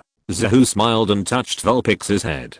Fortunately, Vulpix didn't resist evolution like Zyos' Pikachu, otherwise he would really have a headache. But to be honest, Vulpix didn't seem to have anything to resist. There was no particularly obvious change in evolving into a nine-tailed beast. Pikachu didn't want to evolve, but just felt that Raichu's body was not suitable for it. Thinking of Zyos' Pikachu, Zahu couldn't help but ponder. He would definitely have to capture many Pokémon in the future. What should he do if he didn't want to evolve? After pondering for a long time, Zahu still couldn't think of it. It was Vulpix's call that woke him up. He smiled and shook his head. Forget it. Why think so much? He only has Vulpix now, and he hasn't got to GP yet. He will talk about the future later. When he came to the agreed restaurant, Zahu was thinking about contacting someone, and suddenly saw an elegant, intellectual, and graceful beauty sitting by the window, drinking a drink, looking at Zahu with a smile on her lips. Sister Kona? Why are you here? Zahu shouted in surprise. Of course I'm here to give you the ice stone and Pokémon egg. Otherwise, who do you think gave them to you? Kona laughed. It's just to trouble Sister Kona. Zahu said with a grin. You are still embarrassed, kid? Stop being polite. If it weren't for your help, my Vulpix wouldn't have evolved into Ninetales, and I wouldn't have developed a fairy-like trick. How is your paper going? Kona said. I have prepared the first one. Although it cannot be said to be completely successful, the tricks developed by Jigglypuff and Kona are enough to prove the existence of fairy attributes. Zahu said. So, you are going to become a Pokémon doctor? If I had known this, I wouldn't have made a bet with you half a year ago. Kona said. Just a paper. I can't become a doctor. I can only be a Pokémon doctoral candidate, just like you are now, a candidate for the king. So theoretically, as long as you win the king challenge in a few days, you can still win the bet. Zahu said with a smile. But, this is just theory. In reality, the possibility of you winning against Shiba and Granny Kikuko is really small, so I will definitely win in the end. Dare to look down on your sister. Believe it or not, I will take back the ice stone. Kona flicked Zahu's forehead in annoyance. Since the two of them separated in the Alola region half a year ago, they did not just lose contact. Instead, they kept in touch from time to time. The ice Vulpix that Kona captured in the Alola region evolved into a Ninetales under Zahu's guidance. Don't dare, my sister Kona is invincible in the world. Du and Shiba are no match for her. Zahu begged for mercy with a smile. Okay, I won't tease you anymore. This is the ice stone and the TGP egg. It's about to hatch. When the time comes, you must be the first person he sees. Otherwise he won't recognize you as his master. Kona took out a Pokémon egg and an ice stone from his backpack. I understand. Zahu happily took the Pokémon egg and the ice stone. He has watched the anime, so of course he won't make the same mistake as Ozzy. Vulpix called out curiously, looking at the ice stone in Zahu's hand with an interested look. Zahu smiled, took the ice stone and said, do you want to evolve now? If you want, stretch out your claws. Vulpix tilted his head and thought for a while, stretched out his claws to touch the ice stone, and then a mysterious and strange light covered his whole body, and the temperature around him dropped coldly. Although it was not the first time he saw a Pokémon evolve, it was the first time his Pokémon evolved, and Zahu couldn't help but get excited. When the light faded, Vulpix had disappeared, and turned into a Snow White Ninetale. The rest of the customers in the restaurant, seeing this scene, showed expressions of amazement, and talked about it. What a beautiful Pokémon. What kind of Pokémon is it? It should be a Ninetale, but why is this Ninetale white? Aren't all red? Is it a new species? Why haven't the new species of Pokémon been announced yet? Huh? Isn't the lady next to you Miss Kona, the popular candidate for the King of Kings recently? Is that Pokémon hers? Miss Kona, the Master of Ice. Zahu hadn't even had time to get intimate with the newly evolved Ninetale before he was drowned out by the discussions around him. He said to Kona, you're too famous. It seems that, when I date you next time, I must choose a secluded place. Chapter 9 Meow Meow. Pulling Kona along at a trot, Zahu stopped at the door of a high-end fashion store. This group of fans is too scary. You haven't become a superstar yet, and you're already like this. If you become the superstar champion, then I will really keep my distance from you in the future. Zahu panted. If you say you want to keep your distance from me, then let go of my hand first. You keep pulling like this. Are you trying to take advantage of your sister? Kona said as she broke away from Zahu's hand. I didn't pay attention for a moment. Zahu smiled awkwardly, but in her heart, if I can take advantage of you openly, of course I have to hold on to it. Don't give me that. I think you are just a lecherous little brat. Kona rolled her eyes at Zahu coquettishly. Sister Kona, you are slandering me nakedly. My character is well known in Pallet Town. No, it is well known in the entire Kanto Chengdu. Granny Orange, Shiba, Dr. Archiki, and Dr. Soraki all say that I have first class character. Zahu complained. I won't argue with you. I don't know how good you are at training Pokémon, but you are one of the top 3 people I know when it comes to talking. Kona said. That's right. When Pokémon fight, don't we, as trainers, rely on our mouths to command?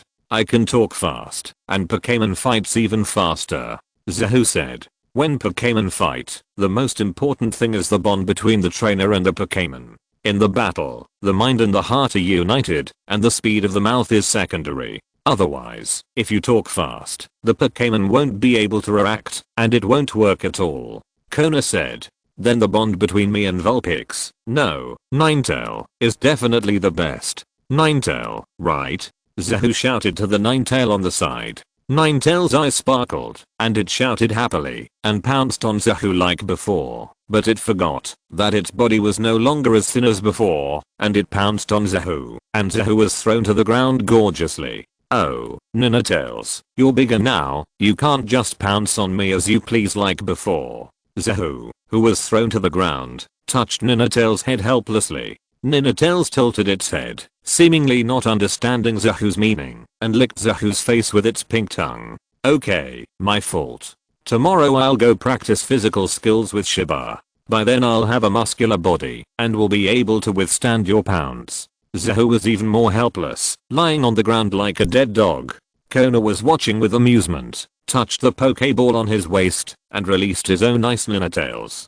Zahu's Ninetales was licking Zahu, and suddenly saw the Ninetales released by Kona, and immediately ran over with shining eyes. It and Kona's Ninetales had known each other a long time ago, but at that time it was Vulpix and Kona's was Ninetales. Now they are finally both Ninetales.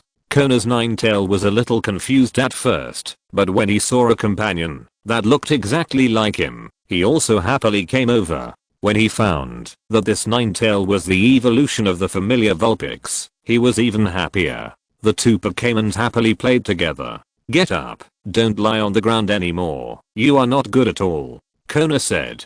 Zahu shrugged and was about to get up, but when he was lying on the ground, he suddenly saw a meow standing on 2 feet holding a bouquet of flowers, as if asking for love. Then he followed the meow's gaze to the clothing store on the side, where an elegant meow that was carefully dressed was lying in the window, as if waiting for its owner to come out. Why did this scene look so familiar? Zahu had a very familiar feeling rising. Why don't you get up? Is that meow pretty? Kona said in surprise. No, it just feels very strange. I only remember one meow that walks on 2 feet, and it is comparable to a mythical beast, Zahu said. Comparable to a mythical beast? Kona's eyes lit up. Although she specializes in ice, if it is a mythical beast, she doesn't mind catching one. Yeah, let's see. Zahu and Kona stood aside, watching the Meowth walk towards the window, and then speak human language. Kona was stunned for a moment, looking at the scene in front of him in disbelief. Meowth can speak. How is it possible? Zahu suddenly realized, how could he forget this point? This is Hollywood, which is the place where the Rockets' Meowth spent the most time before joining the Rockets. This scene is the beginning of Meowth learning human language in the Pokémon animation. In the Meowth song, Meowth saw this Madonna's Meowth, and then fell in love at first sight, and began to confess. But Madonna, as an excellent pet with no shortage of food and clothing, looked down on Meowth, who was still a stray Pokémon, and mocked, saying, "Can you give me these enjoyments like my master?" Then Meowth was stimulated, and from then on he learned to be a human, changed to walking upright on 2 feet, and then learned human language. Finally, after spending unimaginable efforts, he learned to speak human language. He became one of the only 2 Pokémon in the Pokémon world who can speak directly without superpowers. It is the only Pokémon in the Pokémon animation that can be compared with Pikachu. Unfortunately, even so, Madonna still doesn't like him, but says something very heartbreaking. A meow that can speak human language and walk like a human is disgusting. So from then on, Meow Meow completely embarked on the path of evil, vowing to become the richest man, and then even if he had to rob, he would snatch Madonna back. However, later, when Meow Meow returned to Hollywood, although he defeated the cat boss, he still did not use tough means to snatch Madonna away. Instead, Madonna still hurt Meow Meow's heart again with this sentence. Zahu still remembers that when he rewatched this episode, all kinds of sympathy for Meow Meow floated on the barrage. Shaking his head, Zahu couldn't think about other people's love. Although Madonna was suspected of being a bitch, it was a cat's hobby to like or not. If it didn't like Meow Meow, what could it do? Forget it, Kona, let's go. It's a tragedy. Zahu shook his head. Perhaps it was because of the children's theme. In the Pokémon animation, all the protagonists were basically insulated from love. Needless to say, his younger brother was nicknamed Little Wood and Little Idiot. In the first part, the audience could see the love of Zyarksha. He was always in trouble, but Zyarksha said that he only had Pikachu in his heart. Then in the Kalos region, Serena didn't have a crush on him anymore and expressed it directly. However, Zyarksha said that he still only had Pikachu in his heart. Official match? It doesn't exist. Zyarksha spent all his emotional intelligence on Pokémon. Zyargang, who followed Zyarksha for 3 parts and 5 regions, was even more miserable when he took the initiative to attack beautiful women. When he saw them, he never succeeded in pursuing them actively, and the few who might succeed were taken away by their companions. Then the most common one was this Meowth. He would also like human herbalist King Mui, Charming Meow, Pickpocket Meow, Tail Meow, etc. But unfortunately they all ended in failure. This is a world where supporting characters can find girlfriends, but the protagonists are always single. Chapter 10. It smells so good. A Beowulf that can speak human language is so rare. Why don't we catch it? Kona said eagerly. Catch it? Zahu was stunned. Yes, a Beowulf that can speak human language should also be proficient in Elven language. In this way, it can act as an excellent translator and strengthen the bond between trainers and Pokémon. Kona said as a matter of course. That's right. Zahu suddenly woke up. How could he forget this? Not only for trainers, but especially for people like him who specialize in Pokémon research. Isn't the most troublesome thing in researching Pokémon unclear? Ninetales, you Scientail on that Meowth. Zahu made a prompt decision and issued a combat order. The 9-tailed fox, who was having fun with Kona, suddenly heard Zahu's command. He was surprised at first, and then he perfectly followed the command of the training rack and ran quickly towards Meow Meow, who was planning to leave his hometown and do something big. Then his 9 snow-white tails twitched rapidly, flashing a strange silver-white light. Before Meow Meow could react, he was hit 9 times in succession, and his eyes turned into circles. He just thought in his heart, what a disgusting feeling. Zahu reacted quickly and threw a Pokémon ball, hitting Meow Meow accurately. The Pokémon ball shook on the ground for a few times and then stopped steadily. Successfully captured. Zahu snapped his fingers proudly, full of excitement, and secretly cursed himself in his heart. He was too seriously influenced by the animation in his previous life. He habitually regarded Meow Meow as a human being, not a Pokémon. He also thought that the trio was good, so he forgot to capture it for a while. Now, who cares? If it is useful to me, then I will capture it first. As for what to do with Meow Meow, for someone who has watched countless episodes of Pokémon, the nature of this cat has long been known to him. However, Zahu's pride did not last long, and he felt a pain in his ears. He saw Kona staring at Zahu with her beautiful eyes wide open and said, Zahu, who told me that it is shameful to steal monsters? This. Zahu smiled awkwardly. He did the right thing by catching the monster after Kona's reminder, but it seemed that Kona was the first to catch the monster, so he was considered to have stolen the monster. Sister Kona, please say something. I accept the beating and punishment. Even if I have to kneel on a durian, it's okay. Zahu said firmly. You said that, then be my follower for a month. When the King Challenge begins, you will be my special Pokémon breeder. And tomorrow I will go to the Pokémon Research School to give a speech report, and you will help me write a manuscript. Kona released the hand that was pinching Zahu's ear and made a condition. It's fine to be a breeder, but Sister Kona, you're going to give a speech, and you're asking me to be your ghostwriter and write for you. That's too much. Zahu rubbed his ears and said, what do you know? My grandma is a professor at that school. I've also taken classes there, so I'm half a student. My grandma asked me to give lectures as a model of outstanding graduates, but as a Pokémon professor, there's no secret technique to be taught. In the end, it's just about experiencing the heart of Pokémon, turning yourself into a Pokémon, and turning into ice and water. But I can't say that, so I'm asking you to write a manuscript for me. You must write it well. If you don't, I'll let Langan freeze you. Kona threatened viciously. You're abusing me. Be careful or I'll sue you in the league.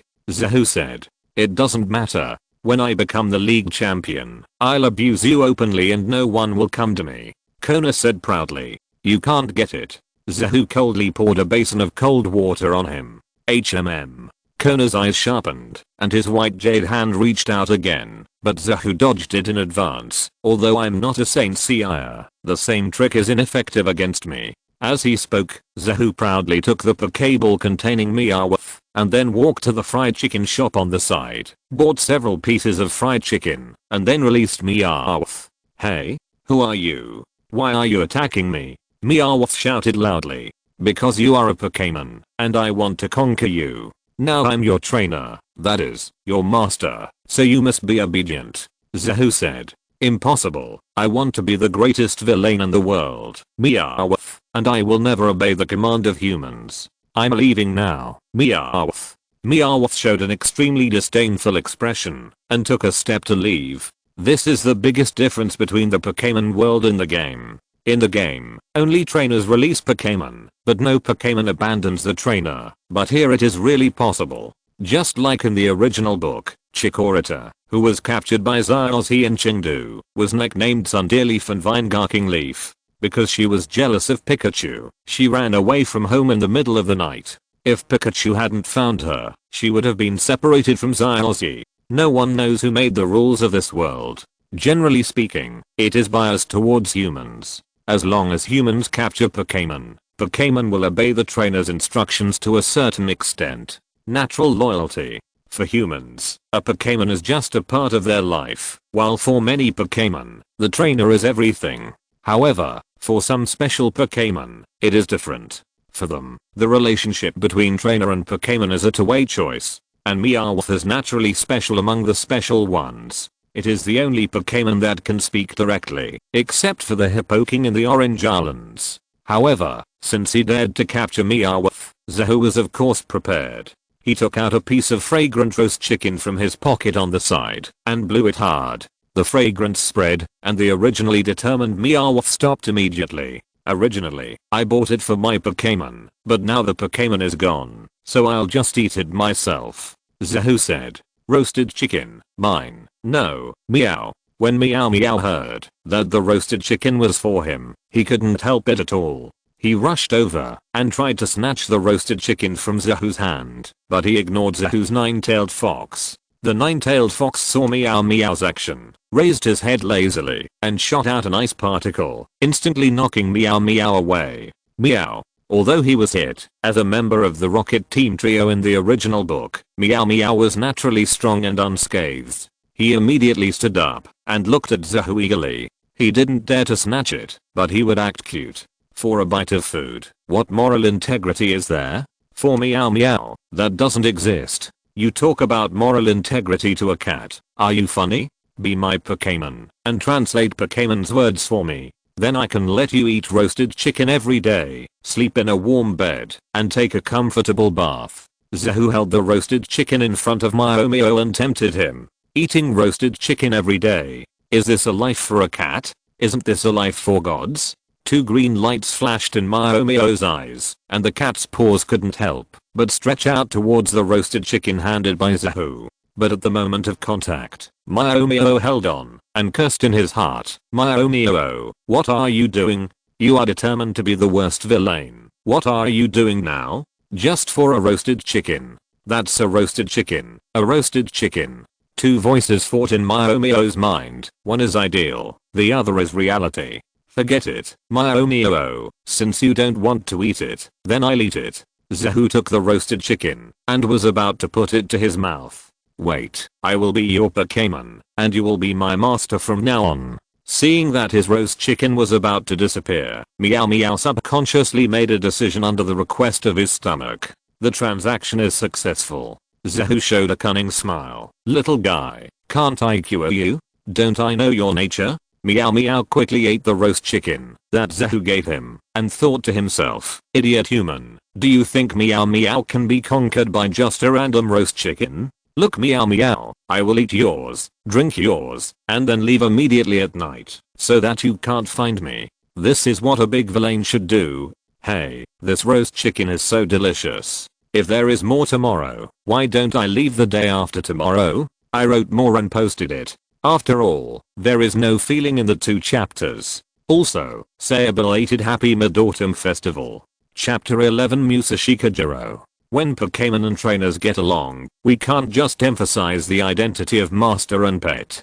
The relationship between trainers and Pokémon is often that of partners fighting for the same goal together.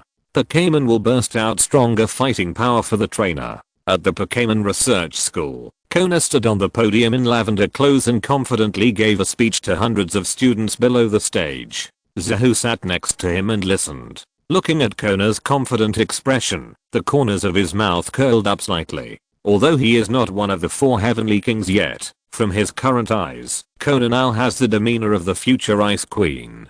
Confident and courageous. Even if he wrote this manuscript. Well said. So master, you have to find a common goal for us to fight for, instead of blindly exploiting me. Myomio also sat aside and said.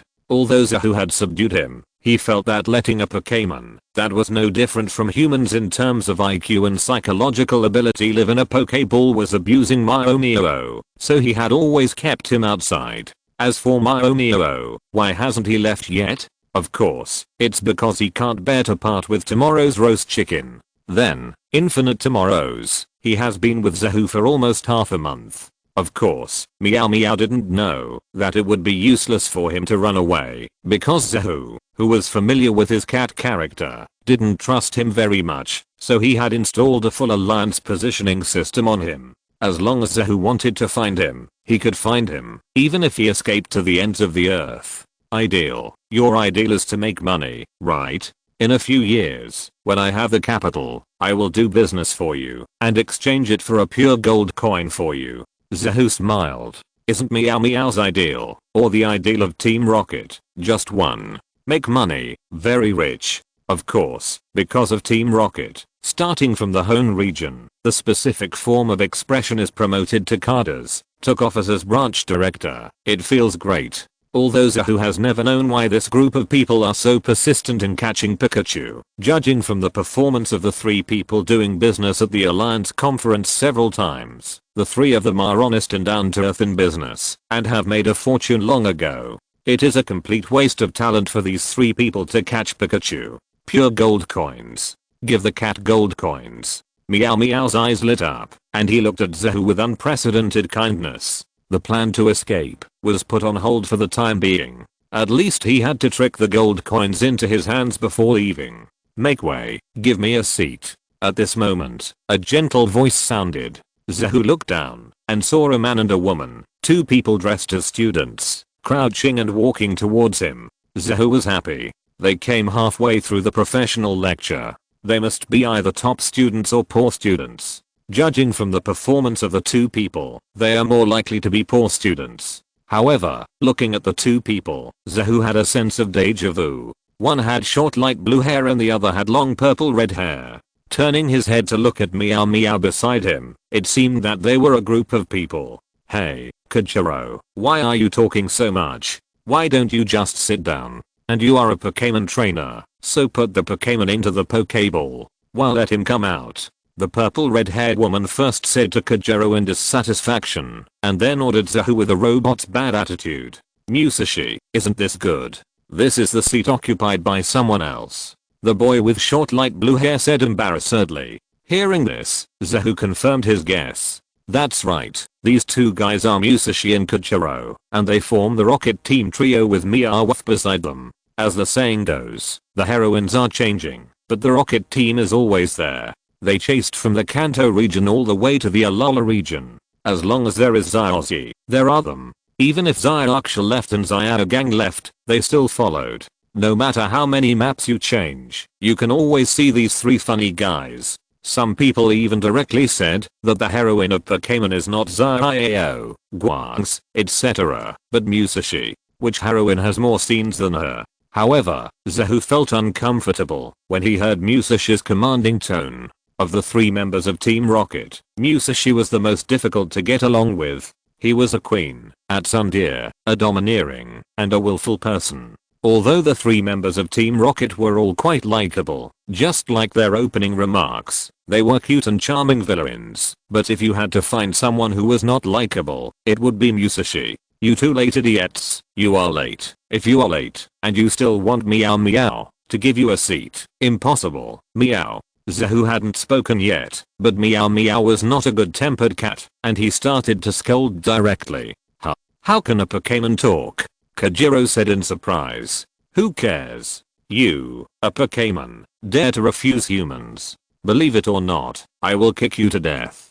Musashi stood up quickly and showed a ferocious expression to Meow Meow. Meow Meow was actually frightened instinctively. Zahu was stunned and thought to himself, could Musashi really be a humanoid Pokémon? And could he learn Pokémon moves like Ghostface? Musashi, Kajiro, what are you doing? A teacher who looked like a disciplinary director stood up and scolded Musashi and Kajiro. Musashi, who had a ferocious expression on his face, was frightened when he heard this, and he walked out with Kajiro with his head down. The disciplinary director seemed to be unsatisfied and caught the 2 people to educate them. Zahu heard from a distance, your credits have been deducted. If you don't make up the credits, you will be expelled.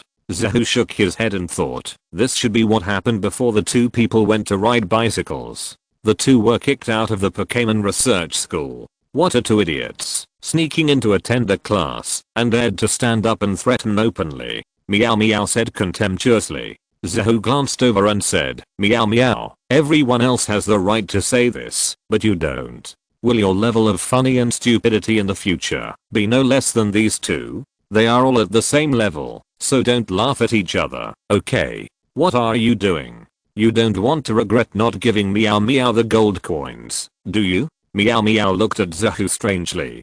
Don't worry, I will give you the gold coins, but I will make a detailed training plan for you. I will train you well, and don't let you run away. Zahu said. Ah. No way, Master, I have spent all my energy on learning human language. The skill boxes on both sides are full. I can only grab wildly. Meow Meow shouted. One move of crazy grabbing can also eat everything.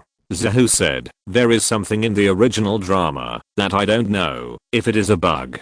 In the Sinnoh region, Meow Meow fell in love with a charming Meow and wanted to give up the life of Team Rocket, get married and have children. He was discovered by Team Rocket and Zyozzy. As a result, the 2 sides fought. Meow Meow even beat Zyozzy's boss brother Infernape in the Sinnoh region. It can be said that Infernape's greatest shame in life. So, in theory, if Meow Meow is trained well, he can fight. After all, it is his 2nd Pokémon, so he needs to cultivate his combat power. I don't ask you to defeat everyone in seconds, as long as you are not a scumbag. Chapter 12 Pokémon Contest. While Zahu and Meow Meow were talking, Kona's speech was coming to an end. The whole audience burst into applause, expressing their approval of Kona's speech. However, Zahu didn't know whether it was the approval of the content of Kona's speech or the approval of Kona's beauty. After all, most of the people in the Pokémon Research School have reached the age of puberty. Zahu stood up and took Meow Meow to meet Kona. A silver-haired old lady next to Kona looked at Zahu kindly and said, you are the Zahu that Kona often mentions. Yes. Zahu recognized that this old lady was Kona's biological grandmother, a professor at the Pokémon Research School, Dr. Eugen, who was also very famous in the academic world. Very good, this speech is well done, and it is very likely to become a new doctor. Dr. Eugen said, Grandma, I wrote this speech. Kona defended. Don't come on, you still want to lie to me. If you prepared it, at least 60% of the content would be about ice-type Pokémon, and the remaining 30% would be about water-type Pokémon, and the last 10% would be about other Pokémon. But your speech, although it is more about ice-type, accounting for 40%, it also covers water-type, fire-type, dragon-type, and flying-type Pokémon, and also emphasizes the relationship between trainers and Pokémon. This is definitely not a speech you can write. Dr. Eugen said. Seeing that he was exposed by Dr. Eugen, Kona playfully stuck out his tongue, and Zahu was stunned. In front of outsiders, Kona looked like she was enjoying herself, and in front of him, she was playing tricks on her big sister, but this kind of cuteness was really the first time. Kona also noticed that Zahu was still on the side, and an embarrassed expression appeared on his face. He glared at Zahu threateningly and said, "Forget what happened just now, otherwise I will freeze you to death." Zahu was pretending to be stupid. If I hadn't been unable to react, I would have taken a photo just now. Dr. Eugene was amused and said with a smile, "Zahu, I heard from Kona that you plan to become a Pokémon doctor first and then become a Pokémon trainer. Can you really adapt to traveling? After all, doing research and fighting are completely different things. What Pokémon do you have now?" "I have 2 artifact Pokémons in total, namely this Meowth and Alolan Ninetales, and the Tajipi egg that has not yet hatched," Zahu said. "Alolan Ninetales? Kona took the ice stone from me, so I gave it to you." Dr. Eugene looked at Kona and smiled. "Alolan Ninetales is also a good main force. Are you interested in participating in the Pokémon competition held by the school?" "Pokémon competition? Isn't it internal to the school? Can I participate?" Zahu said. "No problem, I still have some face." In the Pokémon competition, only one Pokémon is sent to fight. The final winner can get 5 credits. Of course, this is useless to you, but you can be rewarded with a Pokémon egg. For Kona's sake, I will give you a tip. This Pokémon has great potential. If you cultivate it, it will be very strong. Dr. Eugene said. "Then I would like to thank you first." Zahu said. "Don't be in a hurry to thank me. I just asked you to participate, but I didn't say that you can win for sure. There are many excellent students here, and you may not win." Dr. Eugene said. "Then just treat it as accumulating experience, but I'm confident." Zahu said. "It's a good thing that young people are energetic. Sign up now, and it will start in 3 days. According to the process, it will be finished in 7 days, if everything goes well, and it won't delay Kona from participating in the King Challenge. But you only have an Ninetales, an Ice-type Pokémon, which is easily restrained by Fire-type Pokémon. There are many people in the academy who have Fire-type Pokémon as their main pet. You can go to the West River of the academy and fish for Water-type Pokémon. If you are lucky, you can catch a frog or a Gyarados, which can just restrain the Fire-type. Can you fish for Water-type Pokémon casually?" Zahu said. "Yes, it's similar to the wild wilderness area, but you can only catch it naturally, and you can't use force to subdue it." Dr. Eugene said. Zahu nodded and thought, "If I really can't subdue it, I will just let Zaozi come over." 30 Kintaro have never failed. Dr. Eugene, Kona, and Zahu talked happily, but on the other side, Musashi and Kajiro were in a gloomy mood. The relationship between the two people has not yet reached the kind of inseparable bond that will last forever. It is just because they are both poor students, so they are both wanderers in the world, and have gathered together. Both of them are at the bottom of the school, and are struggling madly on the edge of being expelled. They could have gotten a few credits by attending the lecture this time, but Musashi overslept, and Kajiro heard that there were wind chimes nearby and excitedly went to catch them, but found only sedge grass, so the two were late. Originally, being late was just a small matter, but they quarreled openly, which was even worse, so the disciplinary director was merciless, and scolded the two of them for more than half an hour, leaving a sentence that, if it happens again, they will be expelled directly, and then let them go. "What? You think you are great, because you are a teacher?" Musashi said dissatisfiedly. "But he is a teacher, we can't afford to offend him." Kajiro said aggrievedly. "Teacher, so what? At such an old age, he can only be a teacher. There is definitely no future. I will definitely be better than him in the future. By then, I will snatch all his Pokémon and leave him without any Pokémon." Musashi said. "But he's still a teacher now. Let's think about how to avoid being expelled." Kajiro said aggrievedly. "That's right.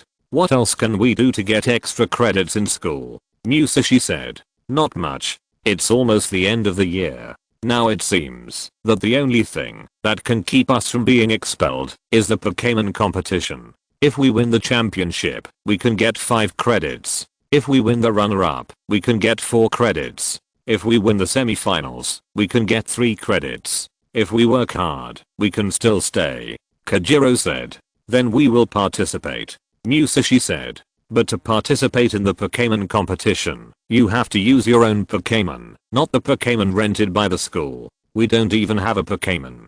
Kajiro said. His initial Pokémon is Growlithe.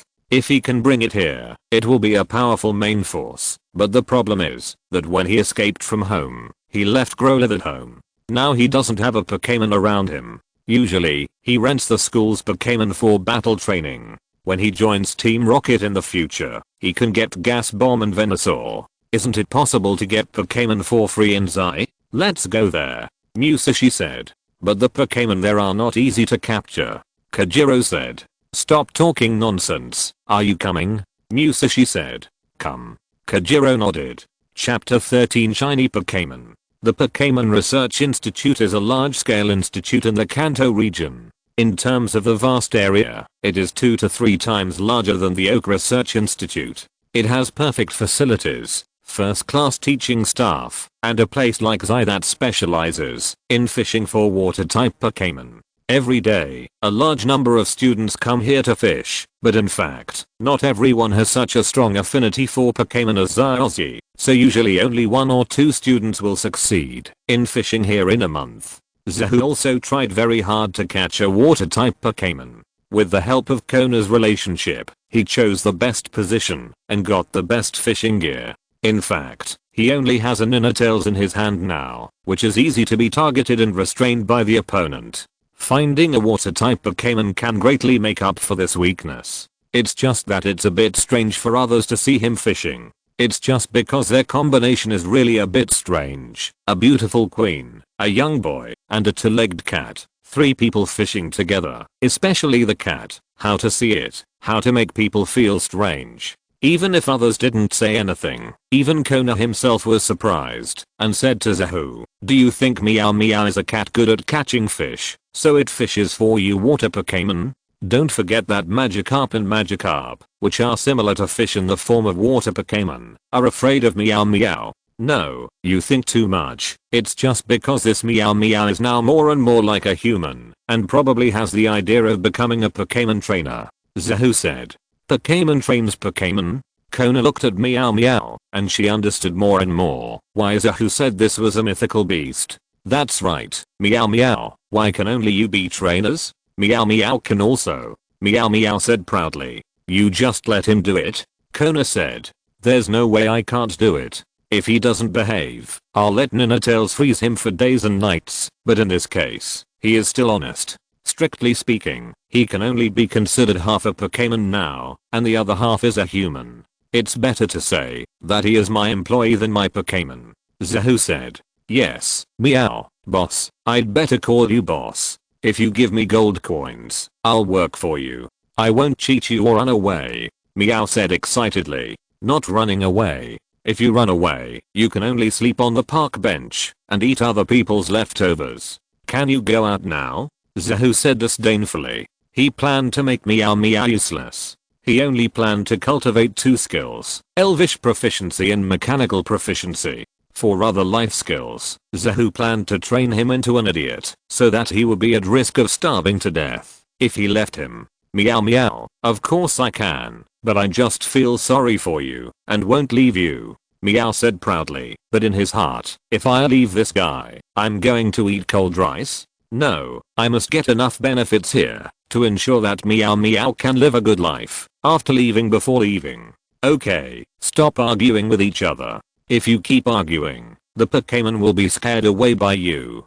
Kona smiled. This kind of Pokémon and trainer arguing is probably the only case in front of him. That's what I said, but Sister Kona, can you really catch any powerful water-type Pokémon here? Zahu said. Of course you can, and there are also many rare Pokémon. Grandma told me that there are a few shiny Pokémon here. If you are lucky, it would be good to catch one. Kona said.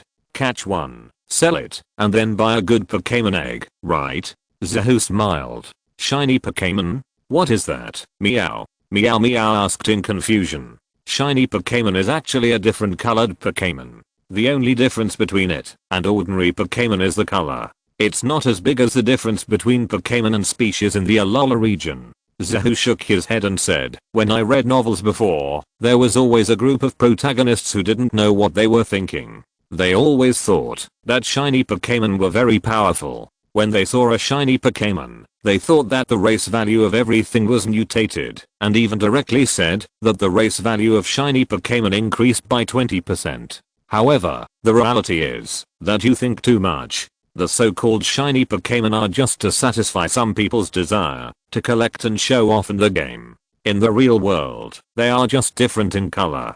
It is impossible for them to be particularly powerful. For example, Zyoz's Night Owl is a shiny Pokémon. It even made people think that the color of the Night Owl was the normal color. However, apart from being smart, there is nothing special about it. And being smart is not necessarily the effect of shiny. After all, there are many examples of smart Pokémon. For example, the Meowth beside me is a monster.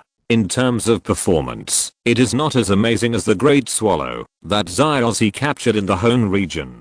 So when Zahu thought of shiny Pokémon, his first reaction was to sell it. This is the same as the game. Many Pokémon collectors don't care about the power of Pokémon, but they care about whether it is rare or not. Therefore, this shiny Pokémon that can only appear once in 10,000 is very attractive to them. Someone even used a shiny Pokémon to exchange for a quasi-god Kabukara. However, this kind of Pokémon collector is relatively rare. After all, those who can exchange quasi-god cubs are all of status, mostly alliance nobles or something. A lot of gold coins? Zahu didn't care, but Myaomio's eyes lit up when he heard it, staring closely at the water Pokémon in the river, looking forward to shiny Pokémon. Shiny Pokémon.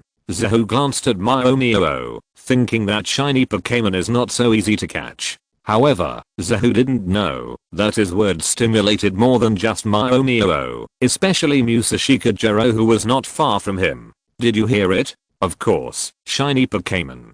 Go ahead. Even if you turn this over, you have to find a shiny Pokémon today. Musashi Kajiro's eyes were firm. Both of them are now penniless paupers.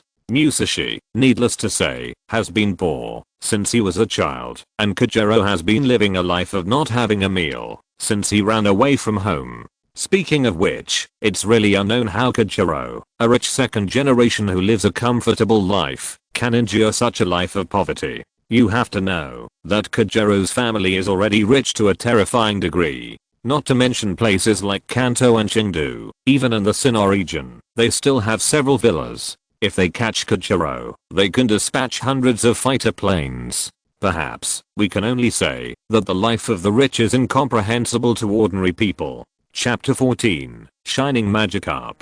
Magikarp, Magikarp, why is it Magikarp again?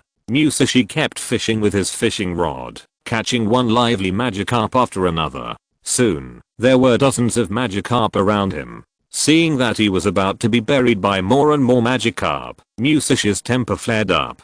He used his fishing rod to tug at the water surface, stirring up the water and making it turbid.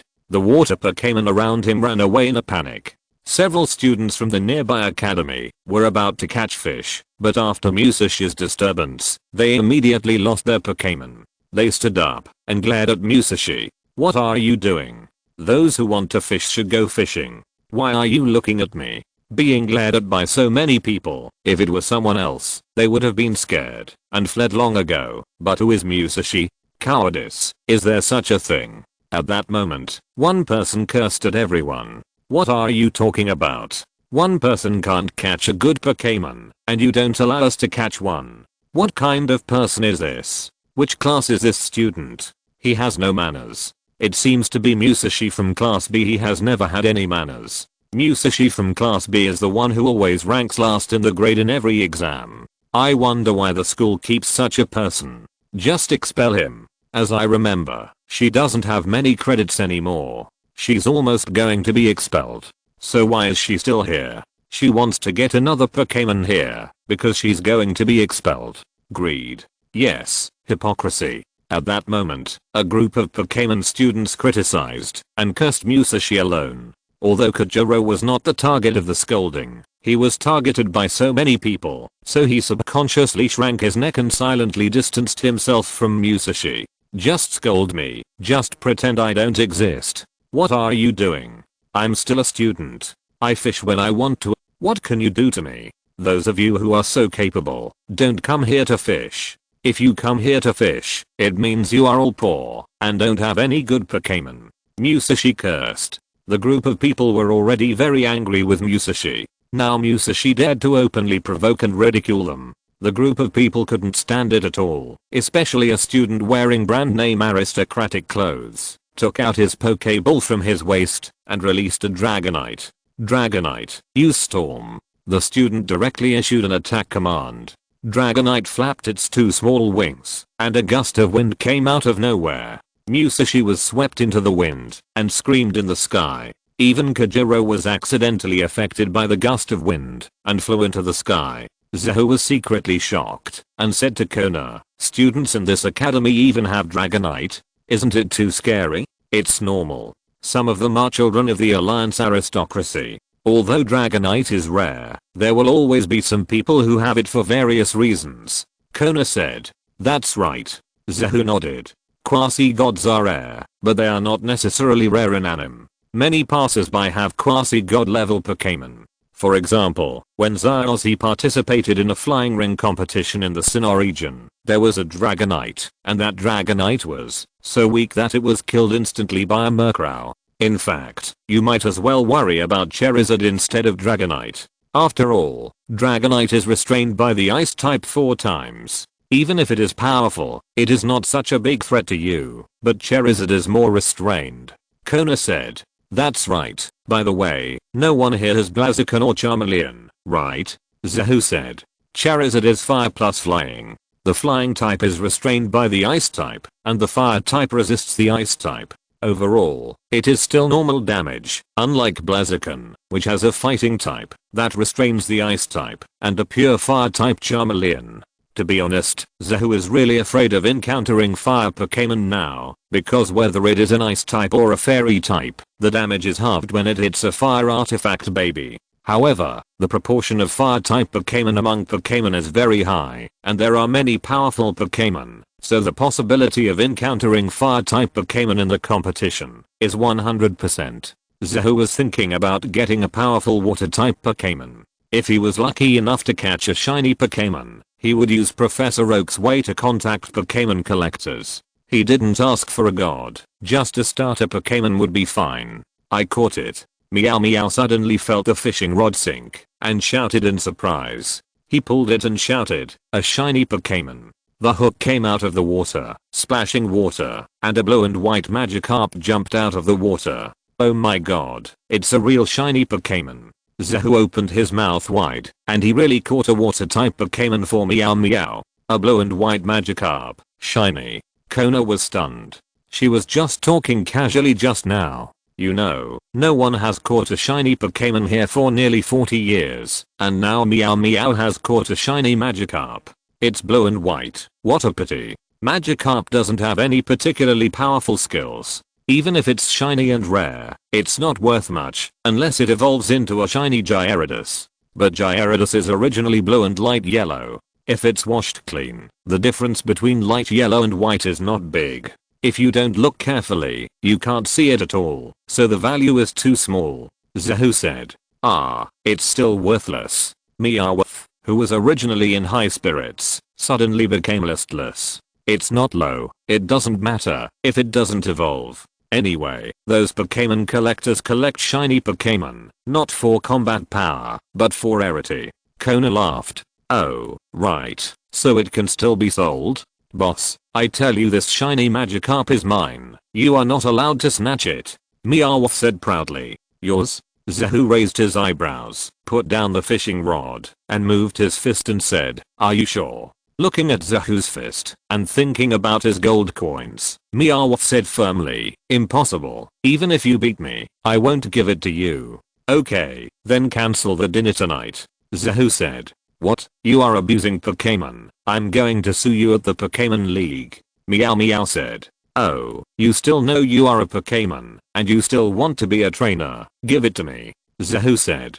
"No." Meow Meow said. "Really not? I'm pretending not to give it. I have a shiny Magikarp. I can sell it for a lot of money. Go back to Hollywood, take Madonna away, and no longer need you." Meow Meow said proudly. "Without me, what Pokémon collectors can you find?" Zahu said. No matter, as long as I go out, I will definitely be able to do it. Meow Meow said. Okay, you win. Zahu said helplessly, unable to persuade this guy. You know, I'm awesome, right? Surrender, human. Thank you for your hospitality these days. When Meow Meow gets rich in the future, I will take care of you. Meow Meow put his hands on his waist, looking proud, as if he had already thought of his happy life in the future. But before the happy life came, a fist as big as a casserole had hit his face. If I don't beat you up, you really don't know your position. Zahu twisted his neck. Knew Sashikajiro was beaten, so as a member of the original Rocket Trio, how could you be spared? What are you doing? I'm a Pokémon. I have a special move. Crazy scratching. Meow Meow jumped up quickly and used his only special move. However, Zahu still punched calmly and hit Meow Meow's face again. Little guy, I learned close combat from Zima for a month, and you still want to go against the sky. Today I will let you know who is the father. Zahu jumped up and fought with Meow Meow. This battle was so fierce that the sky was dark, the sun and the moon were dim, and the sand and stones were flying. In the end, Zahu won a comprehensive victory. Although he paid the price of a few cat scratches, he got a shiny Magikarp, and Meow Meow's loyalty increased by 2 rewards. If you're listening to this novel on a channel other than Fanfic World, it means they downloaded and uploaded it without effort. We cordially invite you to visit our channel, Mundo Fanfic Novelos. There you'll find the original version of this story and you can explore many other novels of various genres. We're waiting for you to immerse yourself in a world of incredible novels. Chapter 15, Magikarp with Dragon Tail. Next, I'll capture you. Zahu took out a Pokeball and threw it at Magikarp.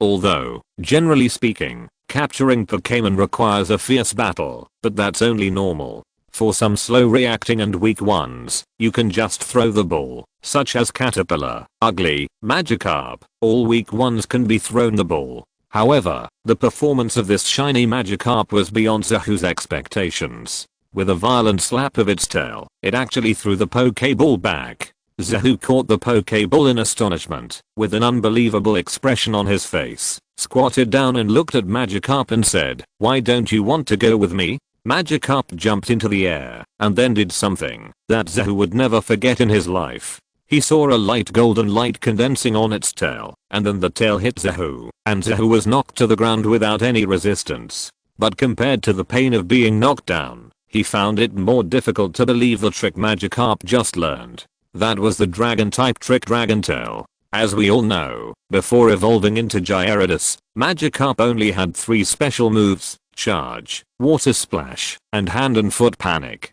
It could not have any other special moves. Even if it evolved into Gyarados, it could only have Water and Flying, but not Dragon, let alone Dragon Tail. But now, a Magikarp can actually use Dragon Tail? Are you kidding me? Kona on the side was also dumbfounded, and he didn't even care that the fishing rod in his hand slipped into the river. Magikarp can also use other special moves. Are you really kidding?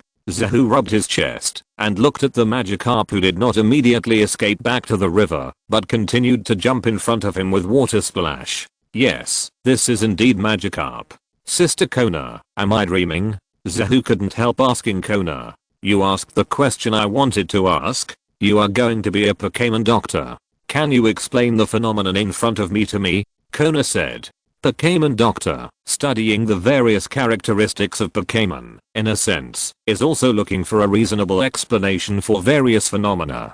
Zahu took a deep breath. You are right. I'm a prospective Pokémon doctor. I need to have a reasonable explanation for this matter. With an academic research attitude, Zahu took out a portable magnifying glass and stared at the Magikarp, and after a while he said, Sister Kona, do you think this blue and white color is a bit similar to the color of the Haxorus?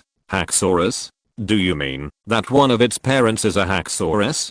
Kona said with her beautiful eyes wide open. Yes, this is the biggest possibility I can think of. The reason why shiny Pokémon appear has not been fully studied yet, but there is a guess that some shiny Pokémon are the result of the combination of different Pokémon, and the children born then have genetic mutations under certain circumstances. This is an extremely rare mutation phenomenon among Pokémon, and it is also very likely that the shiny Pokémon will become stronger, because this is destined to be a combination of two Pokémon, and the race values are different. If the Pokémon's performance form is a lower race value, then the race value will be relatively higher. Although Gyarados is a water type and flying type, it is a dragon, and like Huxlin, it is long and narrow, and its aesthetics should be similar. It is entirely possible that a Pokémon will be born. In addition, Gyarados' race value is 540, while Huxlin's race value is only 420, so the baby born is likely to be in the form of Gyarados, that is, Magikarp. Then the Pokémon born may randomly inherit the skills of its parents. If it inherits the dragon type skill Dragon Tail, it would be reasonable.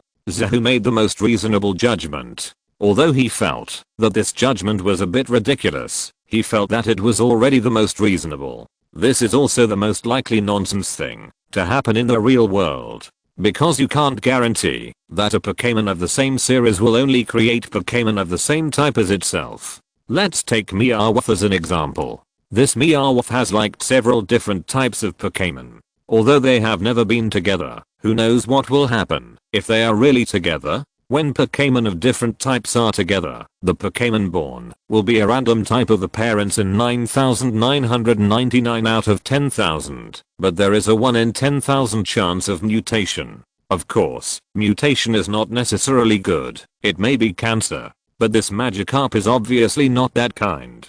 Sister Kona, if I secretly use the nine-tailed fox to violently capture it, can I escape from here? Zahu asked. He had a crazy and bold guess.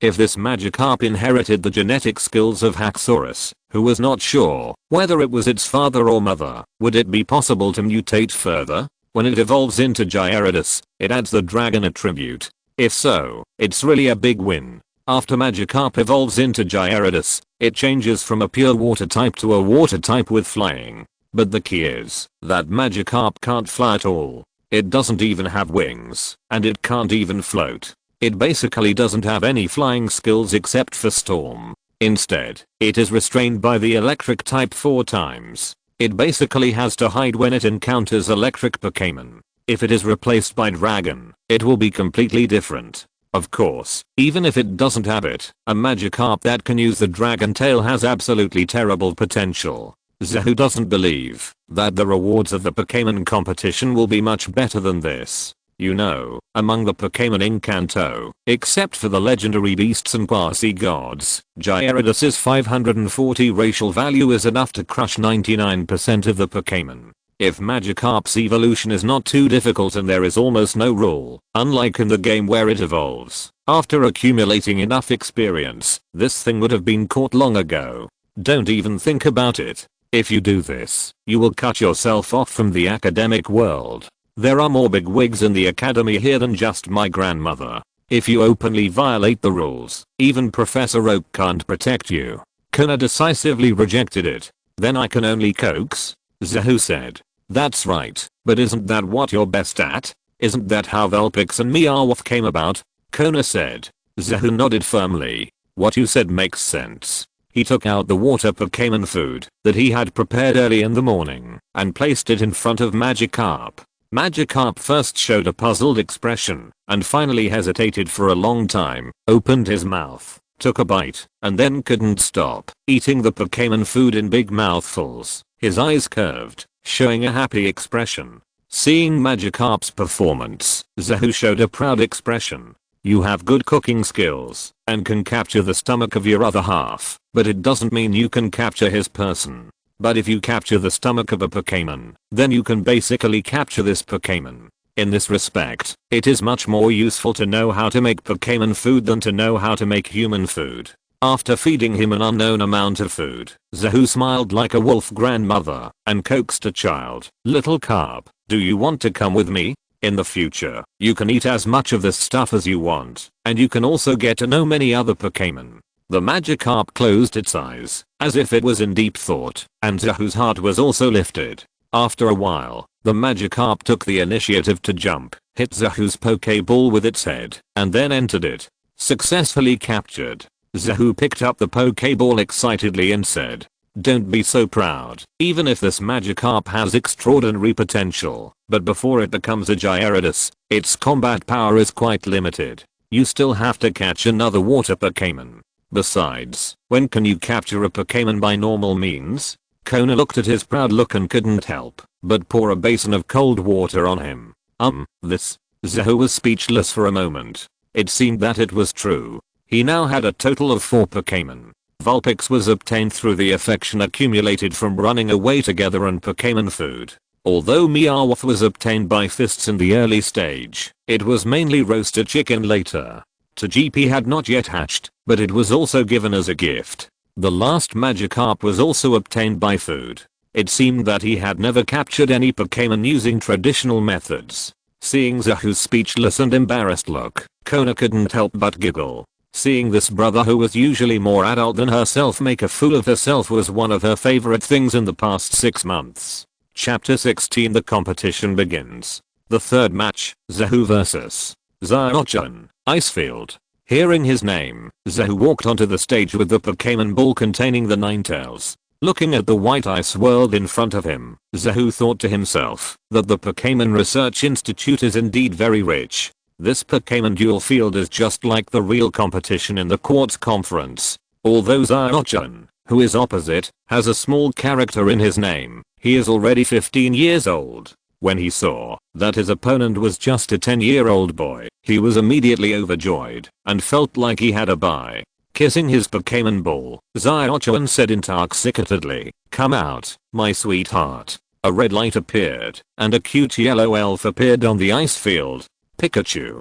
Zahu blinked his eyes and looked at the cute Pokémon of the opponent. He was also relieved. Not all Pikachus are Zyos' Pikachu. The strength of ordinary Pikachus is really not that good, especially those that are not fire type. It's really great. Speaking of which, it was a sad and tearful experience. After 3 days of fishing by the river, except for the Magikarp at the beginning, no other water Pokémon were caught. In the end, Zahu could only catch a Ninetales. Without too much fancy, Zahu simply released the Ninetales. The Ninetales was released on the ice field. Looking at the white icebergs around, it immediately let out a joyful cry. The 9 snow white tails waved, flashing with little ice particles. Under the sunlight, it exuded a charming light, like a noble princess. Most of the students in the Pokémon Academy live in Kanto all year round and have not been to other places. When they saw the Ninetales in Alola for the first time, they were immediately fascinated by the beauty of the Ninetales and exclaimed in amazement. Agora, who was standing opposite, was also shocked by the Ninetales. He looked at Zahu with surprise and said, "What kind of Pokémon is this? A white Ninetales? Is it a shiny Pokémon?" This is a Ninetales with different regional forms due to the different environments in the Alola region. It is different from the Kanto Ninetales and is an ice-type Pokémon. Zahu explained with a smile. Pikachu is not afraid of an ice-type Pokémon. Take it. Agora-Chuji shouted again with blood. Pikachu, use 100,000 volts. Pikachu called cutely, and an amazing electric current burst out of his body, heading straight for the Ninetales. Ninetales, use lightning flash. Zahu calmly gave the order. The Ninetales heard Zahu's order and immediately took action without thinking, turning into a white light and quickly running forward. As soon as Pikachu's 100,000 volts landed on its original place, it had already rushed in front of Pikachu. Pikachu screamed in fear. He had never expected that the Pokémon on the other side would be so fast. As a trainer, Agora was also confused. So Pikachu was perfectly hit by an icicle on the side. The icicle broke, and Pikachu showed a painful expression. Kona, who had been sitting in the coach's seat, saw this scene and smiled proudly. The first time he commanded a Pokémon battle, he was able to use the lightning attack as a dodge move, and then attack the opponent. With this move alone, he has surpassed too many rookie trainers, and can even be said to be an elite trainer. Pikachu, are you okay? Agora came out of his surprise, and looked at Pikachu with concern. Pikachu came out of the ice, and the electric bag on his cheeks emitted a current. He shouted with dissatisfaction, "Pika, okay, I understand. Pikachu, you want to win, right? Let's use lightning too." Agora shouted passionately.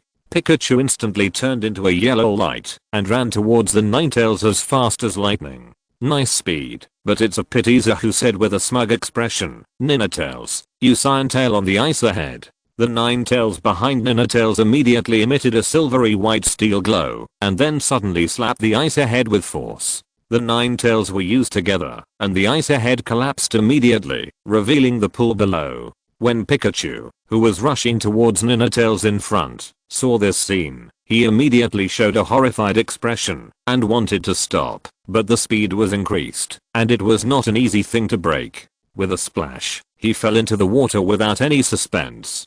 Pikachu screamed in panic. It was an electric mouse, not a water mouse. Ninetales, use the freezing ray. Zahu issued a fatal order. Ninetales spit out a white light from its mouth, accurately hitting Pikachu in the water, who could not dodge, completely freezing Pikachu, and his behavior became Pika Ice. Pikachu, get up and fight. Zyochan looked at the frozen Pikachu in disbelief and shouted loudly, hoping that Pikachu would break out of the ice. Zahu listened to the voice and rolled his eyes in disdain. Do you think your Pikachu is Zyos's Pikachu? Can it break out of the ice and kill the nearly full-blooded Ice Pilarigius with a single volt attack? The referee on the side ignored him and decisively raised the flag and said, Pikachu, lose the ability to fight. The winner is Ninetale. Ninetale, come back. Thank you for your wonderful fight. Zahu took back Ninetale and was about to leave the stage, but seeing that the opponent was still calling Zyochan, he couldn't help but said, stop calling. Quickly let the staff go to fish Pikachu out, and don't learn any tricks from others in the future. Although your Pikachu is well cultivated, it is still a long way behind my Ninetale in terms of speed. Even if I don't break the ice, you can't beat me. Impossible. Why is your Ninetale so fast? Zyochan said in disbelief. Because when it was still Vulpix, it followed me all over the mountain, and even the Toto from the Oak Research Institute couldn't outrun it. Zahu explained with a smile. Then why did you use the Iron Tail to break the ice? Where did you learn it? Zyochan asked. This is my own understanding. It's not in the books. Because the simulation video teaching in your school is similar to the game, many accidental factors are not taken into account. It's just a simple turn-based system, and in actual combat, environmental factors must be considered. It's better to have no books than to believe in books blindly, kid. After Zahu finished speaking, he left the stage without talking to Zyochan. Congratulations, the first game was a complete success, and you used terrain tactics flexibly. Your command level is already that of an elite trainer. As soon as he left the competition venue, Kona's congratulations followed. That's right, I'm the man who is going to become the world's #1 Pokémon master. Zahu showed a proud expression. Don't brag, you hit Pikachu into the water, but water is conductive. If Pikachu decisively uses 100,000 volts, your Ninetales will be in danger, Kona said. So after Pikachu fell into the water, I immediately had Ninetales use the freezing ray, fearing that Pikachu would use 100,000 volts. From the performance just now, this Pikachu's ability is not as good as my Ninetales, including the speed of attack. In addition, Pikachu is an electric mouse. Although there are some who can swim and surf, they are very few, so when it fell, it must be panicked. Zyochan on the opposite side looks young, and must have not experienced much in battle. If he encounters an emergency, he is likely to fail. Zahu said confidently. That's right. The command level of these students in the school is a bit poor. That's why I went out to travel after only studying for a few years, because there are many things that cannot be learned in the academy. Kona nodded. Chapter 17 Fateful Encounter. Oh, right. Where's Meowth? Zahu asked curiously. Meowth. Kona showed a strange expression, and Zahu immediately felt something was wrong. Then a voice that didn't sound human sounded. Come and buy it. Pokémon contest wishing charms. The more you buy, the better your luck and the greater your chance of winning. Zahu's face twitched. If he heard the voice correctly, it was Meowth. Sure enough, when Zahu looked over, he saw Meowth wearing clothes and shouting loudly. I swear, I really regret catching this Pokémon. Zahu said. Then why don't you give it to me? Kona said. Just pretend I didn't say anything. Zahu, who had already lost so much face because of this guy, gave up. The previous losses would not be in vain. Kona covered his mouth and chuckled. Actually, it's not bad. Catching a Pokémon that can only make money, maybe it can support you in the future. I'm afraid I won't be able to wait for that day even if I die. Zahu said. Your next game is at 3 PM, so you have a lot of time. Do you plan to take a break first, or take care of your Meowth? Kona said. It's rare that he has a way to make money. If I take care of him now, he will tear me apart. Sister Kona, you should declare to the public that the Pokémon is not mine in the future. Zahu said. Huh. Wait a minute. It seems that someone went to find Meowth and is discussing joining the team. Kona said in surprise. Joining the team? Is there anyone who is interested in this thing? Zahu took another curious look and immediately retracted his gaze. Well, who else could it be? Musashi Kajiro. Apart from them, no one else would do business without doing their job. After thinking about it, Zahu still walked over. If it was someone else, Zahu would not care, but if Musashi Kajiro was not controlled well, he might kidnap his Meowth and then go down the road of no return to the Rocket Team. On the other hand, the relationship between Meow Meow and Musashi Kajiro was not as harmonious as Zahu imagined. Because Meow Meow was scared by Musashi before, the petty Meow Meow said that Musashi would not join his plan to make money. When Zahu arrived, the two sides had already started to quarrel. You are the Pokémon that looks the least like a Pokémon. Why don't you let me join? This is a great way to make money that I came up with. Why do you want to join? Are you looking for death? You are a Pokémon. Only humans can manage it. If you don't let me in, I will report you. You are ugly and domineering, and you still want me to help you. Get out. Auntie Musashi's originally beautiful face instantly became terrifying and hideous, even more terrifying than the Pokémon's ghost face trick. Zahu, who originally planned to interrupt the conversation, felt a little desperate when he heard Musashi's words and said, Auntie Musashi, Meow Meow, you are really brave. Don't you know that the woman in front of you is a terrifying existence that can beat the spinner alone? Sure enough, after Meow Meow finished speaking, Musashi began to swing his fists, hitting Meow Meow with a million-ton punch, knocking Meow Meow away. Then he was about to go a step further and perform a million-ton flying kick. Fortunately, Kajiro on the side hugged Musashi tightly and said, Musashi, calm down. It's illegal to hit people like this. Get out of the way. I'm not hitting a person. I'm just a Pokémon. Musashi was furious and kicked Kajiro, who successfully followed Meow Meow's footsteps and fell to the side. Musashi clenched his fists and walked towards Kajiro and Meow Meow step by step, like a terrifying big devil. Kajiro and Meow Meow, the two brothers in distress in the future, subconsciously hugged each other tightly and trembled. Illegal beating of Pokémon and abuse violates the Pokémon League law. In addition, when abusing, you have to ask his owner. A voice suddenly sounded, and before Musashi could react, another voice came to his ears. Freeze ray. Then there was nothing else, and Musashi was frozen. Boss. Seeing Zahu coming in, Meow, who was originally full of resistance, ran towards Zahu, as if she saw a savior. She had never liked this master who exploited her so much as now. Boss, someone hit me. Meow hugged Zahu's thighs, tears welling up in her eyes. Zahu felt that with this unique skill, Meow's future as an actor would not be too bad. Didn't I freeze her for you? Besides, you are doing business privately, and I haven't settled the accounts with you yet. Zahu said. Boss, I did this for you. In the end, we split the money 50-50. Meow said.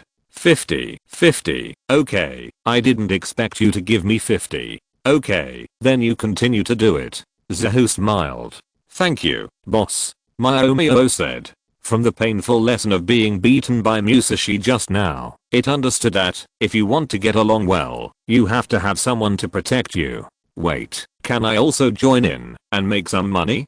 Kajiro on the side raised his hand. No, you are in the same group with that old lady. Meow flatly refused. No, I just came with him. In fact, I don't know her. Kajiro quickly distanced himself from her. Really no connection? Meow looked at Kajiro suspiciously. No, I don't believe it. Look.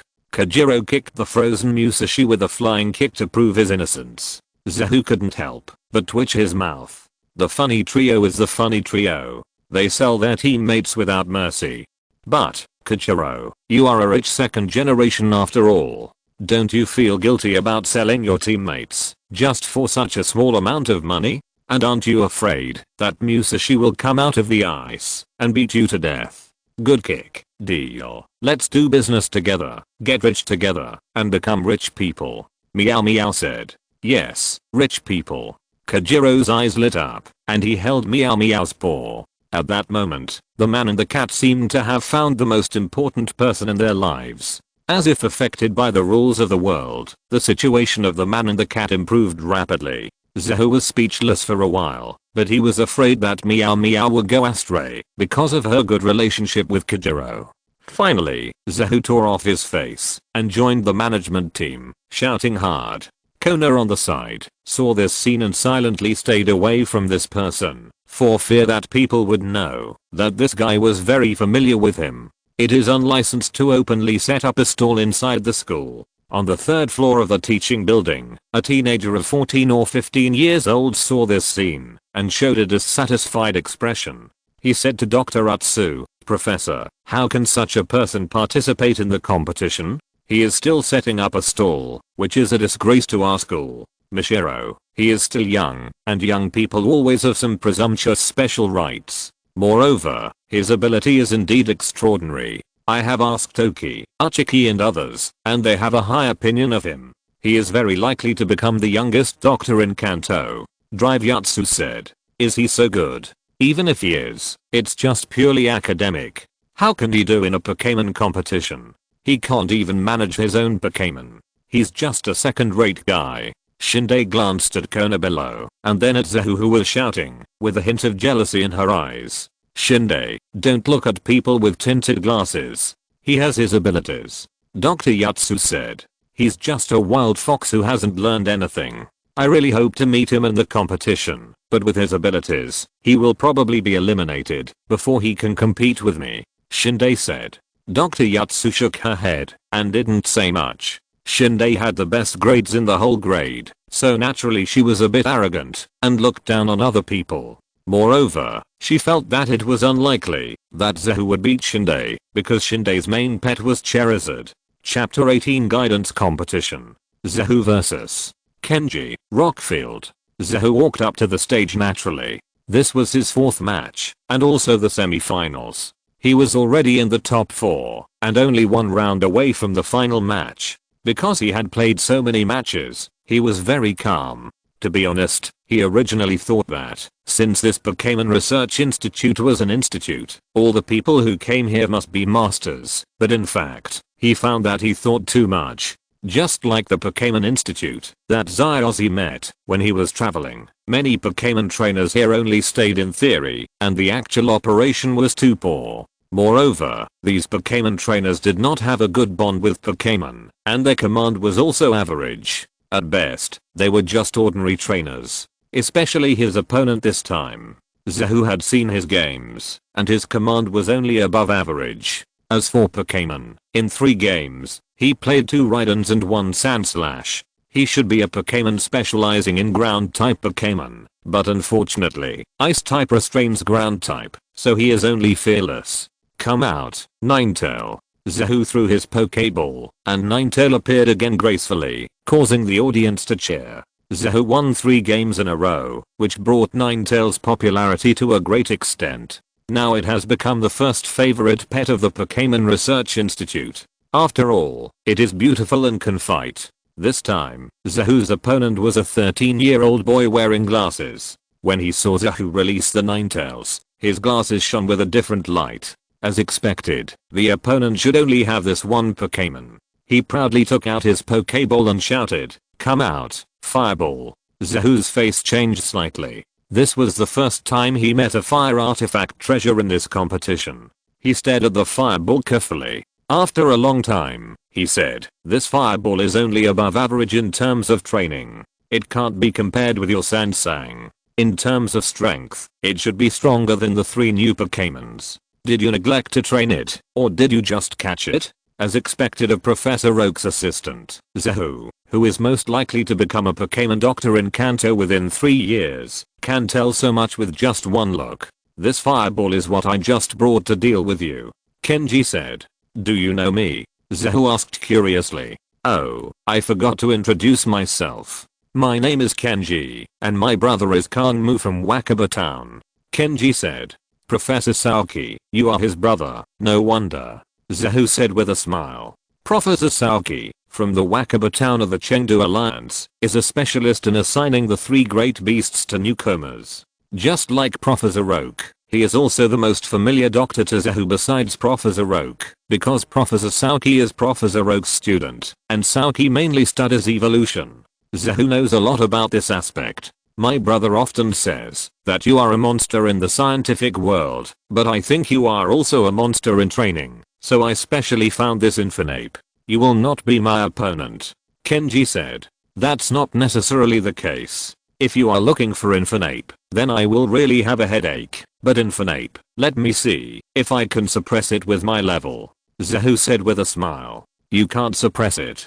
Kenji said proudly. Infernape, use Jet Flame. Infernape, who was originally lazy in the center of the venue, heard the trainer's order, and his curved eyes suddenly revealed a fighting spirit. The flames behind him were completely burning, and an orange-red column of fire burst out of his mouth. It's good to be able to spray fire, but that's not enough. Ninetales, use Aurora Beam to counter it. Zahu ordered calmly. Ninetales also shot out a colorful beam from its mouth, and collided with the flame sprayed by the fireball rat. The 2 beams of light confronted each other, and finally disappeared at the same time. It's amazing that you can use Aurora Beam to block it. The flame spray did not work, which made Kenji frown. This is a routine operation. All elite trainers at least know how to resist the attributes that Pokémon are not good at. In addition, it is right to use the moves instead of sticking to the moves themselves. Zahu smiled. Use the moves.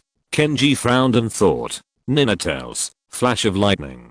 Zahu suddenly ordered. Ninetales rushed quickly, turned into a white light, and hit the fireball rat hard. The fireball rat let out a whine, obviously hurt. Why is it like this? How can you attack me while talking? Kenji said dissatisfiedly. I'm giving you a free lesson. Remember, in a Pokémon battle, the first condition is to concentrate. Don't be distracted, because fighting with all your strength is the best respect for your opponent. Zahu said with a smirk. Okay, then I will defeat you. Kenji said firmly. Fire Crane, use Digging. Fire Crane nodded and quickly dug a small hole. The whole mouse escaped underground. Ninetale wanted to chase it, but he didn't know how to dig a hole, so he was confused. Now you can't attack my Fire Crane anymore. You can only wait to be attacked by me. Kenji said proudly. Really? Ninetale, use White Mist. Zahu smiled. Ninetale's eyes lit up, and he used the White Mist trick, spraying a large amount of white mist from his mouth. For a moment, the entire competition venue was shrouded in this white mist, and the situation could not be seen clearly. Now, how does Fire Crane want to attack? Zahu asked back. This. Kenji looked at the white fog all over the ground and panicked. He jumped out at this time. The fireball rat in the ground didn't know whether the attack was successful or not. If the attack was not successful, it would be killed by Ninetale in the white fog. I don't know how good your research is, but your command level is really average. Although the battle is always with Pokémon, the motivation of Pokémon battles comes from the trainer. The trainer must be confident all the time, because only when you are confident can Pokémon be confident. It is better to be arrogant than to be at a loss. Zahu shook his head and said. Ninetale, close your eyes and use your ears to sense. The fireball rat can't stay in the ground for too long. When he comes out, there will be a slight noise on the ground. Attack at that time. Zahu said. Yes. Kenji was still at a loss. Then the painful voice of the fireball rat sounded in the white fog. Then the white fog gradually dissipated. Ninetale stood proudly in place, and the fireball rat turned into a circle of eyes. The fireball rat loses its ability to fight. Zahu wins. The referee immediately made a fair judgment. You are really amazing, whether it is research or Pokémon Showdown. Next time, I will do more training to beat you. Kenji took back the fireball mouse and said. Kyuubi and I are waiting for your next challenge. Zahu smiled and took back the Ninetales, and slowly walked down the stage. He was only one step away from the Pokémon egg in the competition. If he continued at this level, it would be no problem for the Research Academy. A nice coaching match. Kona handed Zahu a bottle of drink and said with a smile, "Coaching match?" Zahu showed a surprised expression. "Isn't it just a beautiful public coaching match? What you said in the game just now, even I think it makes sense. Many of them are what the students of the Pokémon Academy should know but can't. If you have time in the future, would you like to come to our academy to be an assistant teacher?" Dr. Eugen came over from the side and smiled gently. "Assistant teacher?" Zahu smiled and shook his head. He was going to be a doctor and a Pokémon master, so how could he have time to be an assistant teacher? "What? Do you think our academy is not worthy of a wild fox zen like you? You've won a few games and you're so self-righteous." Before Zahu could find an excuse to refuse, Shinde, who came with Dr. Atsu, couldn't help but mock him. Zahu frowned and looked at Shinde in confusion, thinking, who is this guy? Why is he so angry? As soon as he came, the signing speed is faster than expected, and I will add 2 more chapters to celebrate. Chapter 19 Love Rival? Mishiro. Dr. Atsu said displeased, thinking, what's wrong with Mishiro? Why is it that he seems to be targeting Zahu? "Doctor, I'm just questioning his ability. How can someone who hasn't even been to any academy be qualified to be our teaching assistant?" Mishiro still didn't change his words. "Zahu has never been to the academy, but he knows much more knowledge than most teachers in the academy, and even more than you," Kona said unhappily to defend her. Mishiro was stunned when she heard it, and then a few gloomy clouds appeared in her eyes and said, "Senior Kona, we haven't seen each other for several years. How do you know that he knows more than me now? I must be better than him. Because you are 15 years old, and you are not a doctor, and he will definitely be a doctor in 3 years. Kona said. "That's just academic research. My goal is to be a Pokémon master," Mishiro said. "However, your best result in each conference is a top 16. Kona said bluntly. "Then I must be better than him. Tomorrow, I will definitely defeat him to show you, Senior Kona." Mishiro glared at Zahu fiercely, and then left in anger. "Mishiro." Dr. Atsu frowned, apologized to Zahu, and then left embarrassedly. "Sister Kona, who is that Mishiro?" Zahu asked curiously. "He is my grandmother's student, and he is about to graduate. He came to my house for a few days when he was a child. He was quite cute at that time, similar to you. I didn't expect that he would be so unpleasant when he grew up. Don't learn from him in the future," Kona said. "Similar to me?" Zahu tilted her head. "Sister Kona, he won't regard me as a rival in love, right?" "What do you mean?" Kona asked puzzled. "Just now he said he wanted to defeat me and prove it to you. Usually, when a man defeats another man, to prove it to a girl, he must be in love with the girl. Just like in the animal world, 2 male lions will fight for the right of the lioness," Zahu said seriously. "Really?" Kona said. Her impression of Mishiro was very shallow, and she hadn't been in contact for several years, which was just better than that of ordinary people. "Absolutely, a man's intuition," Zahu said affirmatively. "Damn, I traveled to the world of Pokémon, right? How come this plot, where the male lead is made difficult by the vicious male second, because of the beautiful female lead appears here? Is this still the Pokémon world for children? No, in the original drama, there seems to be a similar plot. Xiaoguang's childhood sweetheart Kango finally dueled with Xiaozi in the Sinnoh region.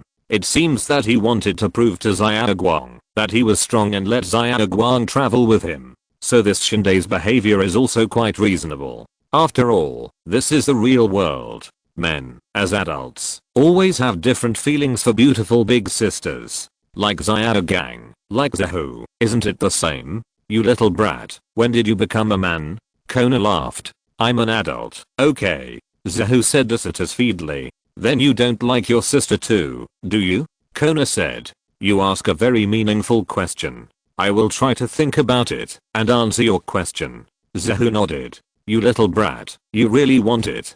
Kona flicked Zahu's forehead in annoyance and said, "Play well. Your opponent in the final tomorrow is Shinde. Although Shinde's best result can make it to the top 16, his main pet is Charizard, and his command ability is not much different from yours." "Charizard?" Zahu frowned immediately.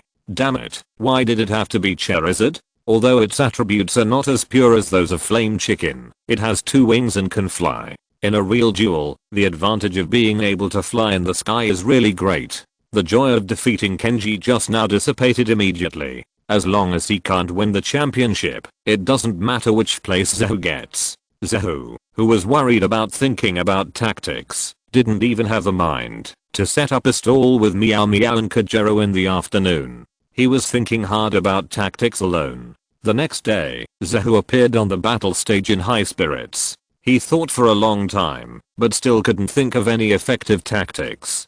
Being able to fly is really a bug, so he can only deal with it as it comes. Finals, Shinji vs. Chiki. The referee announced the slogan as usual, and then it was Chiki and Shinji's space. I finally waited for you. When I found out that you defeated Kenji yesterday, I was very happy. I've always been afraid that you wouldn't make it to the finals and couldn't play against me. Now I finally have the chance to let Senior Kona know who is the strongest. Shinji said proudly, standing opposite Chiki. Alas, why did the Pokémon Academy accept you? Is it because they care about the mentally retarded? The strongest? Even the regional champion dare not say that he is the strongest. The stronger you are, the more humble you are, and the weaker you are, the more arrogant you are. This sentence is fully reflected in you. Chiki shook his head. Don't brag. Look at who the audience around you are cheering for. Shinji looked around, and a row of banners with Shinji must win were posted, and cheers of Shinji must win rang out from the audience. Zehu rolled his eyes. You are in your home court, so of course you have more people to cheer for you. If you have the guts, come to Pallet Town with me. I will pull out a row of fellow villagers to show you. Do you believe it? Zehu will win and defeat Shinde. At this moment, two abrupt voices rang out in the audience. Shinde's smug expression froze, and Zehu was also confused. He turned around and found that in the audience, Kajiro was holding a banner and Meow Meow was waving a small flag to cheer for him. Sure enough, there were only the two of them, and he was not familiar with the others. As for Kona, it was impossible for him to shout out so recklessly. Both contestants, please release your Pokémon quickly. The referee of the competition saw that the two were bickering fiercely, but neither of them released their Pokémon. He couldn't bear it anymore, and interrupted the quarrel between the two. You two are here to compete with Pokémon, not to quarrel. Okay. Shinde nodded, took out her Pokéball and said, come out. The powerful dragon flying in the sky, Charizard. The majestic Charizard appeared in the field, flapped its wings, and showed its strong power, causing the audience to exclaim again. Can you be a little more cultured? Charizard is a dragon, but it is fire and flying, which has nothing to do with the dragon system, you know? Zehu complained again, making Shinde furious, and then released his Ninetales. However, compared with the previous times, there were no exclamations when the Ninetales appeared this time, because this was already the last game. No one wanted the championship of the competition held within their school to be won by someone outside the school. Only a few people who didn't care about the school at all were intoxicated by the beauty of the Ninetales and couldn't extricate themselves. What do you know? Charizard is the most powerful, at least much more powerful than your Ninetales. Just watch and see how I defeat you. Then Senior Kona will know who is stronger. Shinde said. Alas, young man, only 15 years old, no wonder you are so childish. Zehu couldn't help shaking his head, indicating that he actually didn't quite understand Shinde's logic, but for a child, it's okay for his logic to be a little childish. Thinking of this, Zehu suddenly thought of a dirty way to win, and said with a smile, there is something I forgot to tell you. Actually, Sister Kona and I have slept together in the same room. If I can't target Pokémon, I'll target the trainers. Chapter 20 Winning. As Zehu spoke, the entire arena fell silent. Then, within a very short time, countless wolf howls and roars broke out. Sleeping in the same room with my goddess, kill him. Made, don't be a coward. If you're a man, kill him. Oh my god, my goddess is sleeping with another man. Oh, no. Wait, isn't he only 10 years old? Is it necessary to be so impulsive? Get lost. 10-year-olds are also men, and I don't even enjoy the treatment. I normally dare to think that he can get so close. Kill him. Yes, 10-year-olds will grow up too. Kill him. Countless voices broke out, and the eyes of the male students glowed red, and the murderous aura filled the entire arena. The former champion of the Quartz Conference and the most beautiful school flower in the college in the past 10 years, Kona, with both strength and beauty, is the well-deserved goddess in the hearts of countless students. But she actually slept in the same room with a man, and it wasn't her. Flowers stuck in cow dung. Scum, kill him. Kona, who was sitting in the audience, blushed when he heard this, and cursed Zahu in his heart. Dr. Eugen's face also became strange, and he said to Kona, "What's wrong with you? Kona, you don't really like Zahu, do you?" "Grandma, what are you talking about? He's only 10 years old. He's just a child," Kona said angrily. 10 years old is already an adult, Dr. Eugen said. Kona blushed and didn't say anything. He thought to himself that after this game is over, he must twist Zahu's ears off. "You're looking for death." The crowd was excited, and Shinde's anger reached the sum of everyone's anger. His face flushed with anger and he shouted, "Charizard, use Dragon's Fury." Charizard received the order and sprayed a strong spiral of flames from its mouth towards the Ninetales. Zahu saw that Shinde actually used Dragon's Fury, and his heart burst into laughter. It really is God who blesses me. Although Dragon's Fury is different from the one in the game, it is a real dragon type ultimate move in reality, and there are different forms of expression. Charizard uses a flame energy column, and Gyarados uses a water tornado, but it is also a dragon type ultimate move. Nine-tailed Fox, use Lightning Flash on Dragon's Fury and rush forward. Nine-tailed Fox nodded, and its body turned into a white light, running quickly against Charizard's energy column. "You think you can't die fast enough?" Seeing Nine-tailed Fox actually rushing towards him, Shinde laughed in disdain, but before she could laugh enough, she saw her Charizard being knocked away by Nine-tailed Fox, and she was immediately dumbfounded. "Use the Freeze Ray on Charizard's wings." Shinde was dumbfounded, but Zahu's command was not slow at all. Nine-tailed Fox chirped, and a white light shot out of its mouth, freezing Charizard's wings, forming a layer of light frost. "Grandma, it seems that the best student in your academy is not that good." At the beginning, Zahu used the freezing ray to pierce the wings of the main body, which is equivalent to losing the advantage in the sky. In this case, this game is hard to say. Kona said. How did the Ninetales survive the dragon rage of Charizard just now? It was as if it was not injured. If not, Shinde would not fall behind so quickly. Dr. Eugen asked curiously. "This question is very meaningful, but I won't answer it. Now let's continue watching," Kona said slowly. Dr. Eugen glared at Kona angrily, but he could only continue to watch. "Ninetales, use Lightning Flash to get close to Charizard, and then use Iron Tail," Zahu said. The Ninetales turned into a white light again, and the Ninetales hit Charizard's left leg.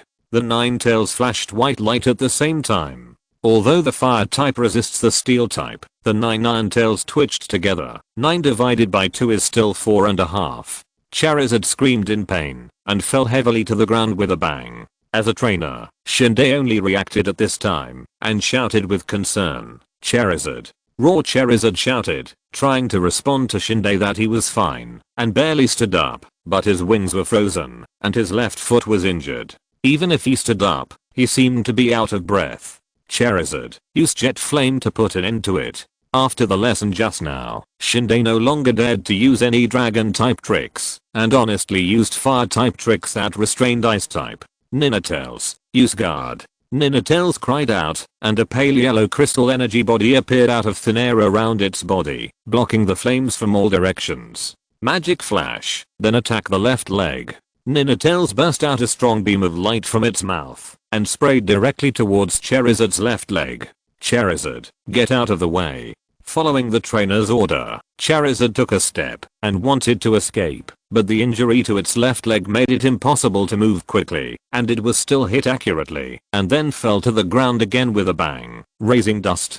"Grandma, where is the elf egg? Just give it to me," Kona said from the audience. "The game is not over yet," Dr. Eugen said, "but the result is out. His wings are frozen, and he can't fly. His left foot was hit twice in a row, which means that it will be difficult for him to move next. Zahu's Ninetail is best at speed. As long as he can't hit it, any attribute restraint is empty," Kona said. "The result should be out soon. It's okay for you to wait a little longer," Dr. Eugen said. "No, Grandma, don't look at Zahu's young age, but he is more mature than me. Fight hard in adversity, and play steadily in prosperity." Next, it is very likely to win if we attack quickly now, but the Ninetale has average defense. If it is hit by the flame vortex, the situation will be almost the same, so he will drag it out and make Charizard lose more physical strength. Next, the white mist should confuse the vision. The trick will increase the attack power, and then it will be resolved in the end. But this will take a long time, so I'd better go back and have a beauty sleep first. Kona stood up and said confidently. Dr. Eugen frowned and then watched the game. Sure enough, after achieving 2 extraordinary results in a row, Zahoo did not attack further. Instead, he released white mist and then fished for Charizard like flying a kite, running around Charizard. If Charizard's wings were not frozen, it could fly high into the sky, but now it dared not move. So in this situation, where nothing could be seen clearly, the audience was confused for 20 minutes. Finally, Charizard fell down, and Ninetales was still standing on the field, shaking its tail excitedly. Although it looked very tired and had little physical strength, it stood firmly. Come back, Ninetales. Zahoo took back the Ninetales and said to the Pokeball, thank you for your efforts. What did you do? How could Ninetales take Charizard's Dragon's Fury without any damage? Shinde said in disbelief. Sorry, this is an academic secret. If you want to know, go buy an academic journal in 5 days. There will be my first doctoral thesis there. Zahoo smiled, and after saying that, he turned around and planned to leave. Wait, what's going on between you and Senior Kona? Shinjiro couldn't help but stop Zahoo and asked. Why should I tell you? Zahoo shrugged and walked off the stage. Will he tell Shinjiro that he actually took care of Kona's Pokémon that day because he lost the bet to Kona, but he was too tired and fell asleep? Heartbroken and tearful. Why did I let the lard blind me and agree to play cards with Sister Kona? That guy must have asked the silly hippo to cheat with his superpowers. If alts weren't rare, I would definitely sneak one over to see who has the stronger superpower. Chapter 21. Such a disgusting feeling. Sister Kona, be gentle, my ears are about to be twisted off.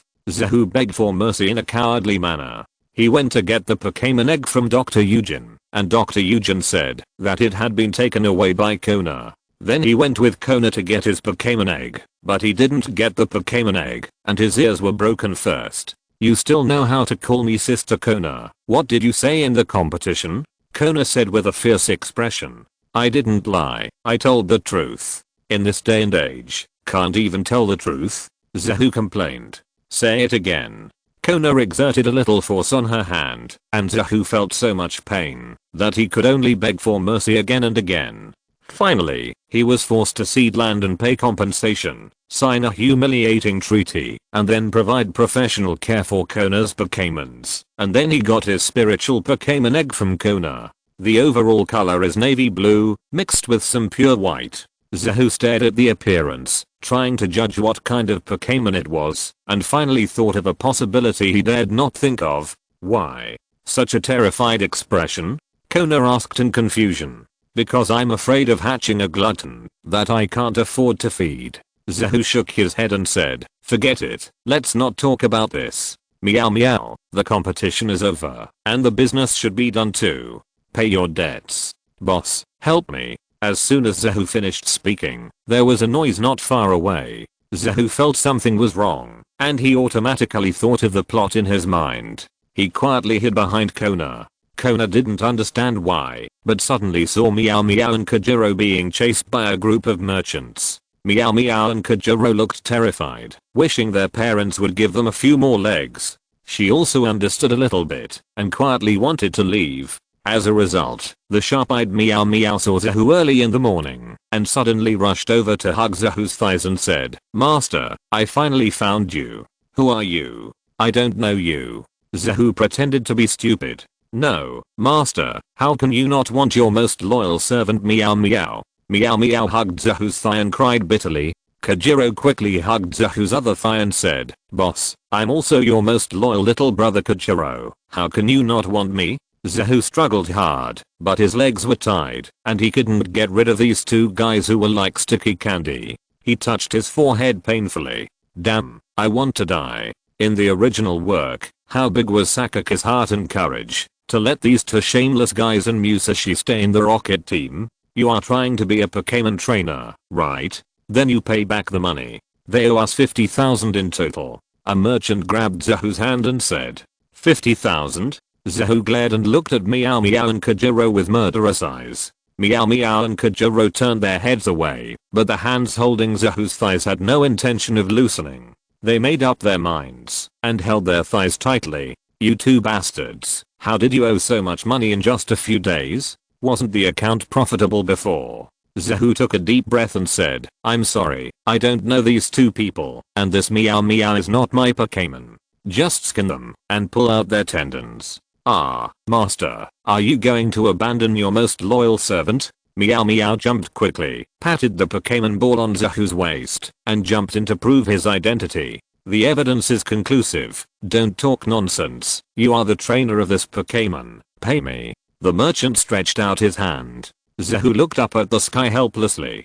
Pay me. I'm a pauper too, okay? Although the family has this money, not to mention that it's not easy for my mother to make money, it's said that distant water can't save nearby fires. Zahu looked at Kona with tears in his eyes and said, Sister Kona. Kona made the same expression as Zahu just now and touched his forehead helplessly. This brother was not born by his parents, but recognized by himself. He recognized himself, and he had to continue with tears. 50,000, right? I'll pay you back. Kona sighed. After Kona decisively took out the money to pay off the debt owed by Meow Meow, Meow Meow immediately came out of the Pokeball and said excitedly, fortunately, Meow Meow is smart. Meow. Smart. Zahu pinched Meow Meow's short neck and lifted him up, saying, explain to me clearly how you owed so much money? If you don't give me a good explanation, I will cook you and eat you now, believe it or not. Meow. Master, this is an accident. Our business was very good a few days ago, and we made a lot of money. With a good momentum of development, we imported a large number of goods. Who knew that we couldn't sell them today? Meow Meow said. Sure enough. Zahu rolled his eyes helplessly. Chengdu didn't know that when he was in Hone, it was like this. He imported too much goods and couldn't sell them. He went bankrupt. He didn't expect it to be ahead of schedule now. Okay, let's talk about the money you owe me. What are you going to do? Zahu said. Master, everything I have is yours. I'm your most loyal little brother. Meow Meow said. Boss, I will be your most loyal little brother from now on. I will do whatever you want me to do. Zyajiro said. I refuse. Do you think I should take you as my little brother and clean up your mess? Zahu said angrily. That can't be helped. Boss, you have already taken me in. How about I use my body as compensation? You can beat me up. Beat me up as much as you want. Meow. Meow Meow said. Boss, I'm very capable. As long as you give me food, I can help you do anything.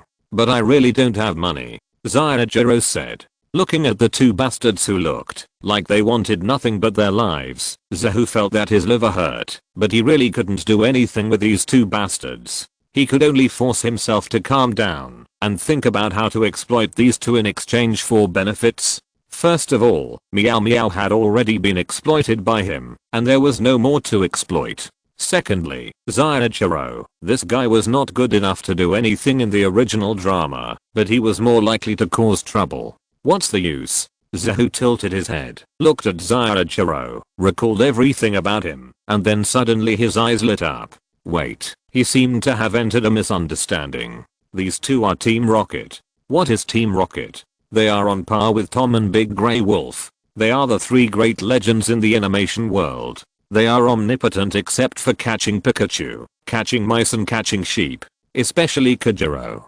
He is not only proficient in bottle cap identification, Macupe, camouflage, skyring competition, and mechanical manufacturing, but also got Zyles his first kiss, and is a cross-dresser who looks better than a woman. Ah, he is the only son of the Kanto wealthy Sasaki family. If he really has no money in the future, he will inform Kajiro's fiancée Lumigia in exchange for a large sum of money. Zahu showed an evil smile and patted Kajiro and said, I want you, my little brother. Okay, boss. Kajiro's eyes were full of tears. He finally had an organization. If he and Meow Meow fail in business again in the future, he can ask the boss to pay back the money. It's really good. Hey, Zahu, can we talk about the money you owe me? Although Zahu and Kajiro's performance was very touching, Kona couldn't help but break the weird friendly atmosphere. Sister Kona. Zahu looked embarrassed, then smiled and said, I'll use my body too. You can hit me any way you want. Just have fun. Kona took a deep breath, released the silly hippo and said, million-ton boxing.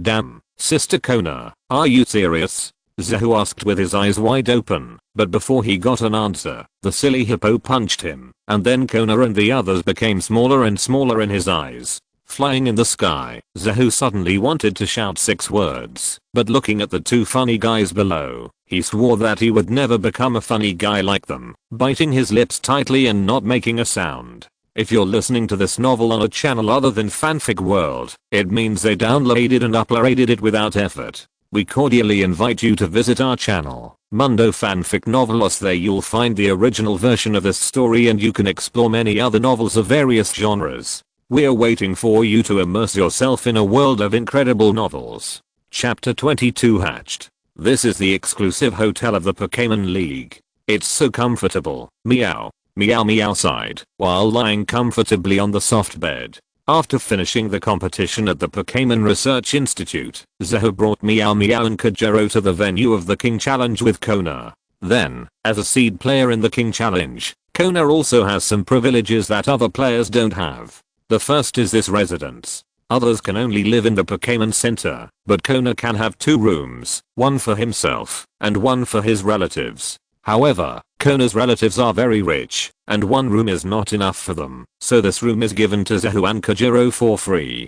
Come on, don't just enjoy the comfort. Wait a minute, come with me to take care of Kona's Pokémon, and translate for us. Now is an important time for Kona, and all Pokémon must be taken care of in the best way. Zahu said. No problem, if I can live in this place every day, even if I work as a translator every day, it's no problem. Meow. Meow meow said. Then boss, can I continue to do business? Kajiro said. You, just come with me to take care of it, and by the way, take a Pokémon breeder certificate. Zahu said. Certification? Kajiro raised his eyebrows. Yes, you are super gentle and careful with Pokémon, but your combat command ability is only above average. Without special interests, you are not suitable for challenging the Gym Alliance. You are more suitable for coordinating trainers, Pokémon breeders and Pokémon doctors.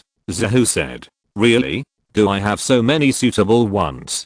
Kajiro was surprised. Yes, but the premise is that you have to work hard and also prepare a Pokémon. Zahu said. Pokémon? Let's talk about this later.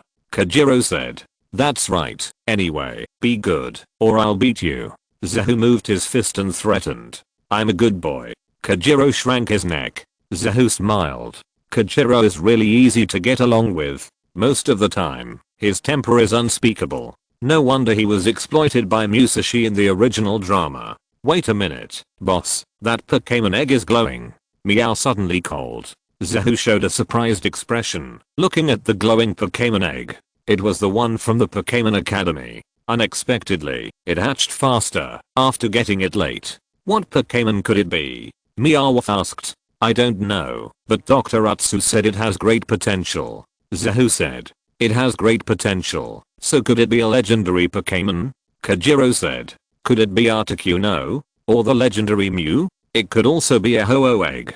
Stop, you two. Can you use your brains? This is a reward given to students by the academy. How could it be a legendary Pokémon? If it really is a legendary Pokémon, then at most it's Growlithe, the highest evolved windy dog, with a race value of 555. There are few higher than him under the legendary Pokémon. Zahu couldn't help but curse. Dreaming for no reason, isn't this a bad habit that these people have developed since they came to Hone? A Sakaki mini theater in each episode. Why are they dreaming now? Articuno, Mew, and Ho-Oh. The 3 stupid birds may still be captured. Are Mew and Ho-Oh so easy to catch? As the 3 people were looking forward to and discussing, the Pokémon egg finally hatched. A little bear with pointy ears opened its eyes cutely, looked around, and then sniffed. After feeling that Zahu smelled better, it jumped onto Zahu. What kind of Pokémon is this? Meow Meow asked. Little Snorlax. Zahu said weakly. It was indeed this big eater. Speaking of potential, he really has potential. In the Kanto region, there are few Pokémon that can match his final evolution Snorlax. If it is the characteristic of thick fat, the defense is even more terrifying. As long as it is not a fighting Pokémon, ordinary Pokémon will beat him wildly, and Snorlax will not take it seriously. Like Zyos's Snorlax, it is a typical example. During the Orange League, Pikachu, Charizard, Dragonite, Bulbasaur, and Squirtle attacked together, and Snorlax continued to sleep, as if nothing had happened. But corresponding to his strength, or even more famous, is this guy's big appetite and laziness. He must eat 400 kilograms of food every day before he can sleep, and he sleeps when he is full and eats when he wakes up.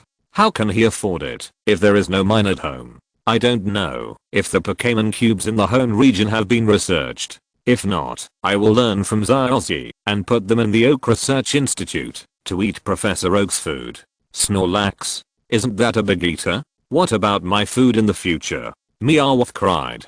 From now on, no work, no food. Zahu said. Master, I will be obedient. Meowth promised. That's good to know. Let's go and take care of Kona's sister's Pokémon. Zahu said. Walking towards Kona's room, as soon as he entered, he saw Kona lying on the balcony basking in the sun. Zahu couldn't help rolling his eyes and said, Sister Kona, there will be a competition tomorrow. Is it really okay for you to be so leisurely? It's because of the competition that I have to be leisurely. If I do special training at this time, the Pokémon will not be able to bear it. At this time, both the trainer and the Pokémon need to relax as much as possible. Kona said casually, glancing at the little Snorlax in Zahu's arms, and smiled. This is the Pokémon hatched from the Pokémon egg that Grandma gave you. Little Snorlax is quite powerful, but it has a big appetite after evolution. Let Professor Oak help you raise it in the future. You are right. Zahu nodded and said, so, I will take care of your Pokémon first. Kona now has a total of 9 Pokémon, namely Dragonite, Hippopotamus, Slow Hippopotamus, Shellfish Mystic Lip, White Sea Lion, Ninetales, Alala Sandslash, and Long-Haired Pig. Zahu is very familiar with the 9 Pokémon, and has taken care of them more than once, so when they saw Zahu, everyone rushed over. Zahu also smiled, and took care of each Pokémon. The first one was Dragonite, which was the Pokémon that Kona got when she was a child. It grew up with Kona, and was also the strongest Pokémon in Kona's hands. It once won the Quartz Conference champion for Kona. It was an absolute king level main force. Kona was still lying leisurely. She liked this kind of life more and more. She enjoyed it herself. Zahu took care of the Pokémon for her. She thought that if she won, she would let Zahu be her Pokémon breeder for free this time. Zahu didn't know what Kona was thinking. Although even if he knew, he wouldn't care, because Kona would definitely not win the championship. At this time, Zahu was still holding the schedule to screen opponents for Kona. The weak ones were directly omitted for her. The schedule was also quite interesting. The competition was divided into 4 groups, and then the 3 seeded players, Do, Kona, and Shiba, were cleverly separated. The seeded player in the 4th group was not an unknown person either. Anew, the gym trainer of the Light Red Gym, was also the poison type king of the Chengdu area in the future. However, when Zyossi was traveling, this guy was just a gym trainer, and he was definitely a loser in this competition. So Zahu didn't pay much attention to it, and just skipped it. Chapter 23 The Birth of the 4 Heavenly Kings. After 7 days of fierce competition, the new generation of the 4 Heavenly Kings is finally born. That is Dragon King Do, Ghost King Kikuko, Ice King Kona, Fighting King Shiba under the spotlight, with the eyes of thousands of spectators focused. Do, Kikuko, Kona, and Shiba stood on the highest stage of the Quartz Plateau, carrying infinite glory and flowers, accepting the worship and cheers of all trainers in Kanto. In the audience, looking at the 4 people who were the focus of everyone's attention, Zahu couldn't help but tremble slightly. The 4 Heavenly Kings are the strongest fighting force in the region, and the 4 insurmountable peaks on the road of trainers in each region. In these 7 days, Zahu followed Kona, and witnessed the real king level battle. The pride of sweeping the Pokémon Research Institute before has long disappeared. There are really many powerful Pokémon and trainers in this world. Brother, when I can travel, I must challenge one of them and become the new king. Zyros, he also said to Zahu excitedly. Because of Zahu, he also knew Kona, so he came early and saw it from the first day until now. TSK, with your level, it's good enough to collect 8 badges. The new king will definitely be mine. Zyomeo, a hedgehog-haired boy on the side, listened to Zyros' passionate words and poured cold water on him mercilessly. The king challenge is rare in a few years, and Zyomeo is of course curious, so he came with Professor Oak. Humph, I will definitely be the king. Zyros, he heard Zyromeo's words and stared at Zyromeo like a cat whose tail was stepped on. Okay, you two little brats, stop talking nonsense. The future king position will be reserved for 2 of you. As for the champion, that's for me, Zahu said. Huh. Zyros, he and Zyromeo both looked at Zahu dumbfounded. What are you doing? If you have to participate in the competition, then of course you have to sprint towards the highest goal. The king is not the end, and even the champion is not the end. The road of Pokémon trainers is endless, Zahu said. What a passion, the energy of young people. Dr. Oak smiled with satisfaction. However, Zahu, your first paper has been published, and you are now a doctoral candidate. Hurry up and work hard to finish the remaining doctoral dissertations. If you write all the doctoral dissertations, then Brother Zahu will be a doctor, the youngest doctor in the entire league. Zyomao admired. Yes, the youngest doctor, I taught him. Dr. Oak had a proud expression on his face. He had everything, including reputation, status, and wealth. He lacked nothing. Now, what he cared about was not only the recognition of his academic achievements by others, but also the cultivation of excellent research students. For example, Dr. Kangmu in Johto Wakaba Town now has the youngest doctor in the entire league, and he was so satisfied. That's my brother. Zyros, he also said proudly. Don't come on, the biggest stain of Brother Zahu's life is that he has a younger brother like you. If you can be half as good as Brother Zahu, Aunt Hanako will be thankful. Zyomao then played the role of Zyros' mortal enemy. Zyomao. Zyros, he said with his eyes wide open. Here. Zyomao glared back. Zhihui smiled and shook his head. He didn't stop the 2 people from bickering. Anyway, they had been bickering since they were young, so it was just like that. Teacher, can you help me get an EV? Zhihui asked. What do you want EV for? This thing is a rare item. I can apply for it and let you study it, but it is not a Pokémon with fairy attributes like to GP, so I can't give it to you. Professor Oak asked curiously. But if I can study a new evolution type of EV, a fairy attributed EV, can I keep EV for myself? Zhihui asked back. A new evolution type? Are you sure?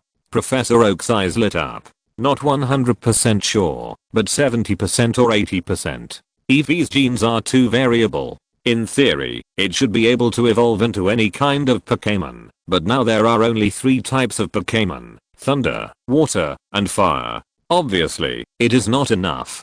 Give me 3 years, and I will definitely study the evolution of EV with fairy attributes. Zhihui said confidently. Okay, I'll apply for one for you. As long as you figure it out, the evolved EV will be yours. Professor Oak made the decision. Zahu nodded. It was too late anyway, and he had to be a Pokémon doctor anyway, so he would use this identity to get the most advantage. There are not many fairy attribute Pokémon in Kanto, and even fewer powerful ones, but you can hack as many as you can. When the time is up, go out with 6 divine pets: Ninetales, Gyarados, Snorlax, Togekiss, Sylph, Meowth. Just asking, how many gyms in Kanto can fight with you? Showing a faint smile, Zahu silently opened his mouth towards Kona, who was shining on the stage, and said, "You owe me a condition?" Kona on the stage noticed Zahu's expression and immediately showed an angry expression. She had fought hard enough along the way. Except for the other 3 kings, she almost always fought 3 people alone. She even used the fairy attribute to trick Do. She used Ninetales to consume most of Do's main Dragonite's physical strength, and then killed it with a freezing ray. In the end, she won with a little health. It was the biggest highlight of this king challenge. but because she fought too hard with the previous ones, when she met Kikuko, her main Pokémon had little health. The official didn't care whether you had little health or not. Just like in the original drama, Yu's main pet Blaziken fought with Zyos's Charizard and won with little health. In the second game, he still couldn't play, but the official still let you play, and he lost. It was the same here. Kona was useless after Kikuko fought 2 against 3. Then the championship position had nothing to do with her. If Kikuko's Jenga hadn't been stopped by Doo's Dragonite, the championship would have belonged to Kikuko now. Originally, Kona was very angry because she lost the game and almost didn't win the championship. Now she owed Zahu a condition. She really had the urge to quit. Screw the Ice King, I want the championship. After saying hello to Kona, Zahu turned around and left, ready to study. This time he was just a spectator, and next time, when he came again, he would stand on it. Time passed quickly, and 4.5 years passed quickly. However, the academic world in Kanto has changed in the past 10 years. New attributes of Pokémon, the nemesis of the dragon type, the fairy type, new possibilities for the evolution of EV, fairy elf mutation, probability of new Pokémon when different types of Pokémon are combined, how to make Pokémon learn to speak, how to make Pokémon that originally walked on 4 legs walk upright, how to better understand the mind of Pokémon, how to analyze the regional morphology of Pokémon in different regions, on the possibility of resurrection of fossil Pokémon. Countless papers that can make a sensation in the entire academic world have been published continuously in 4 years, and they are all written by the same person, Zahu, the youngest doctor in the entire alliance. Chapter 24. The journey begins. It was still the same mountain as the Oak Research Institute, but compared to a few years ago, there was an extra building on the mountain now. Zahu Research Institute. This was the institute built by professionals sent to Zahu after he had researched all the fairy type Pokémon when he was 13 years old. The league recognized him as the top doctor and sent professionals to build it for him. He earns $1 million a year, but the funds he can mobilize for experiments are as much as 80 million. There were also all kinds of Pokémon everywhere, the pink Pippi and Pixie, the ferocious but timid Blue King, the Jigglypuff who was looking for an audience to sing all day long, but couldn't find one, and was scribbling everywhere, and the Marillion who was playing and fighting by the pool. Most of the fairy type Pokémon in Kanto City were here. Even the rare and precious Gardevoir was there. Next to the institute, Zahu gently combed the beautiful hair of Ninetales, and did the final care. After doing all this, he was about to set off. At this moment, Ninetales, Sylph, Snorlax, and Togekiss were lying comfortably beside him. They had just enjoyed Zahu's care and felt extremely comfortable. Still preparing? It's time to go. Hanako's gentle voice sounded. Zahu saw Hanako and smiled. Mom, you're here. Isn't Zyossi going to the teacher to get the initial Pokémon today? Why don't you watch him and come to me? Zyossi is so reckless. He hasn't gotten up yet. I guess he can't get the 3 starters. But his luck has always been good. Even if he doesn't have the 3 starters, he will have good Pokémon. I'm not worried. On the contrary, you are the one. I know you have always been sensible, but it's because you are too sensible that makes me feel distressed. If it weren't for me, you should have gone out to travel a long time ago. Hanako said. Mom, it's been so long. What else is there to say? Besides, if it weren't like this, I wouldn't be the famous Dr. Zahu now. Zahu smiled. There are both disadvantages and advantages. Raising Pokémon is really a very expensive thing, especially some special ones, like Snorlax and Banjira. In the past, even if he had them, he didn't have the money to raise them, but now he can raise them. If there is anything bad, it is that he has a room full of Pokémon, but they are all raised for the Alliance. Although Zahu can command and control any of them, none of the Pokémon here belong to Zahu. Just like Professor Oak has a bunch of Pokémon, but none of them belong to him. Yes, the more I see you become successful, the more relieved I am. When you go out to travel, leave the housework to Mom. Over the years, I have been able to train Pokémon very well. Hanako said. Over the years, if it weren't for you, Kochiro, Meowth, and Satoshi coming to help from time to time, I would be too busy to handle it alone. I really don't know how the teacher managed such a large research institute alone. Zahu said.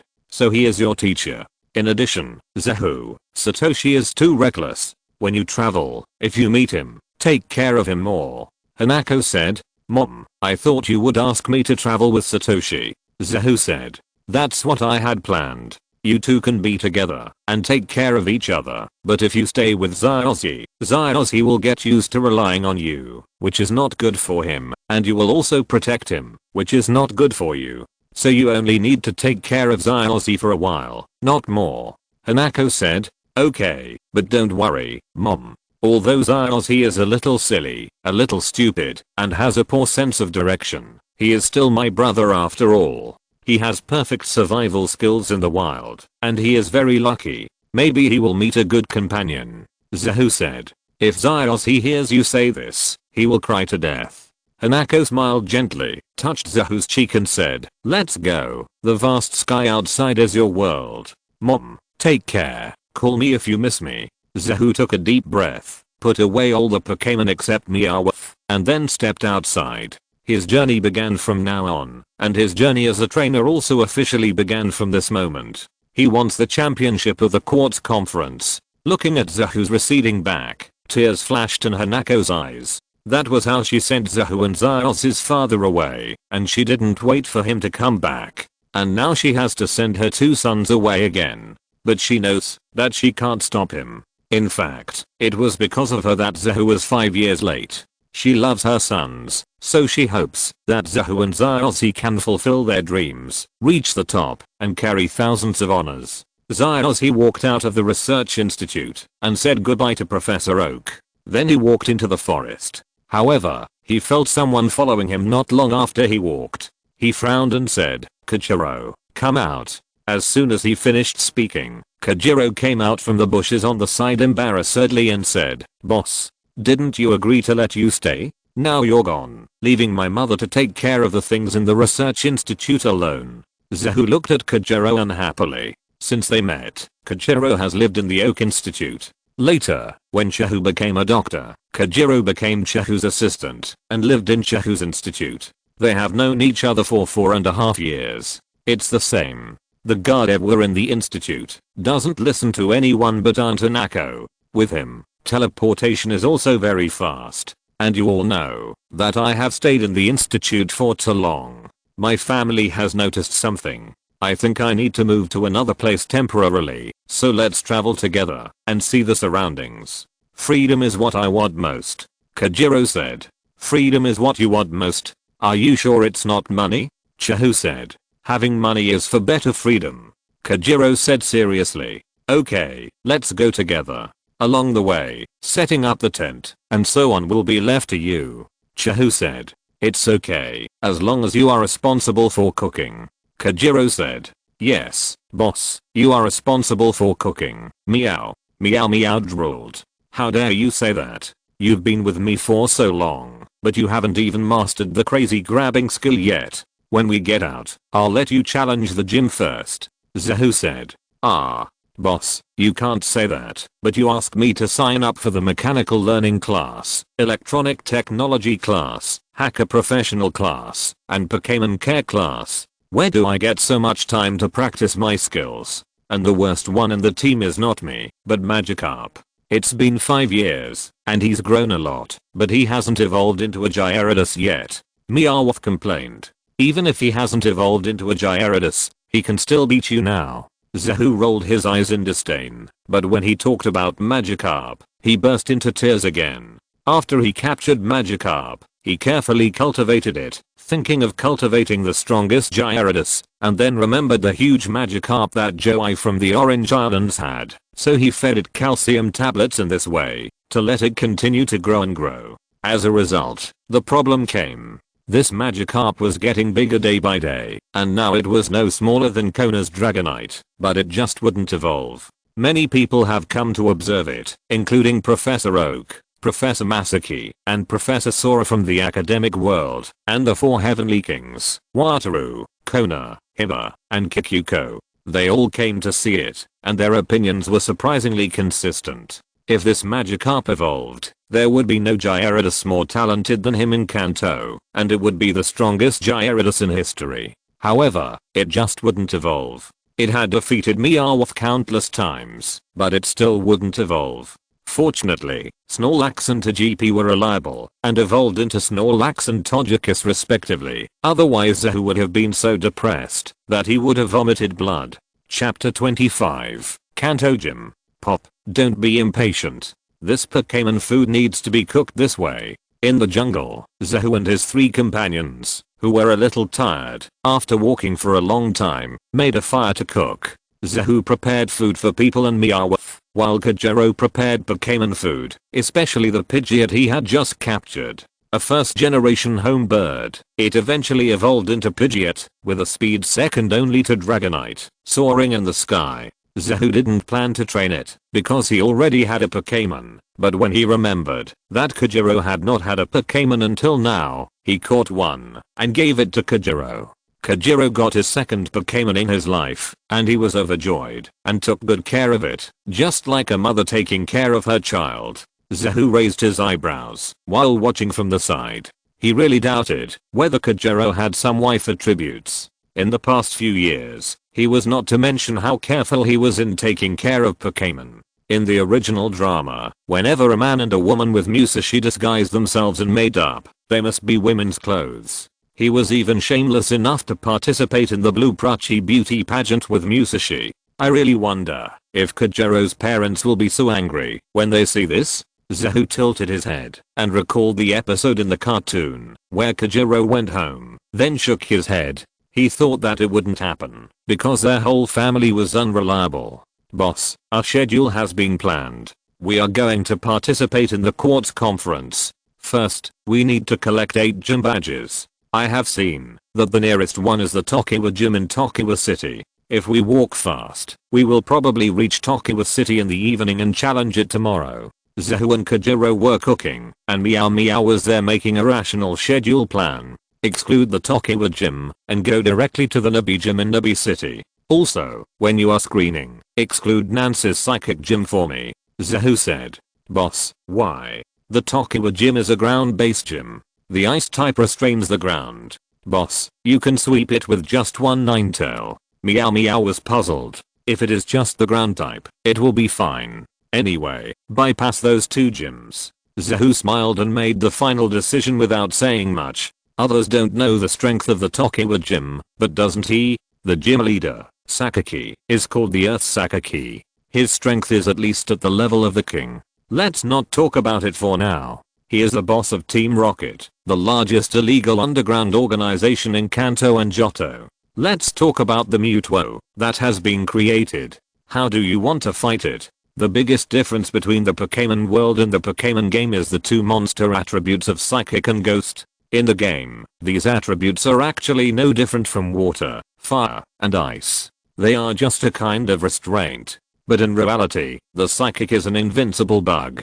A telekinesis with a power of only 50 can play you so hard that even your mother doesn't recognize you. In this world, superpowers are bugs, and mythical beasts are bugs. Mewtwo, an artificial Pokémon, combines the 2 major bugs in one. It is a bug among bugs, just a grandfather, a father's father. As for the Psychic Gym's Nancy, the nickname of the Psychic Queen is not false. If there is any girl of the same age in Kanto who can challenge Kona's position as the 4 Heavenly Kings, Nancy is the only one Zahu can think of. It's not a question of how strong her Pokémon is.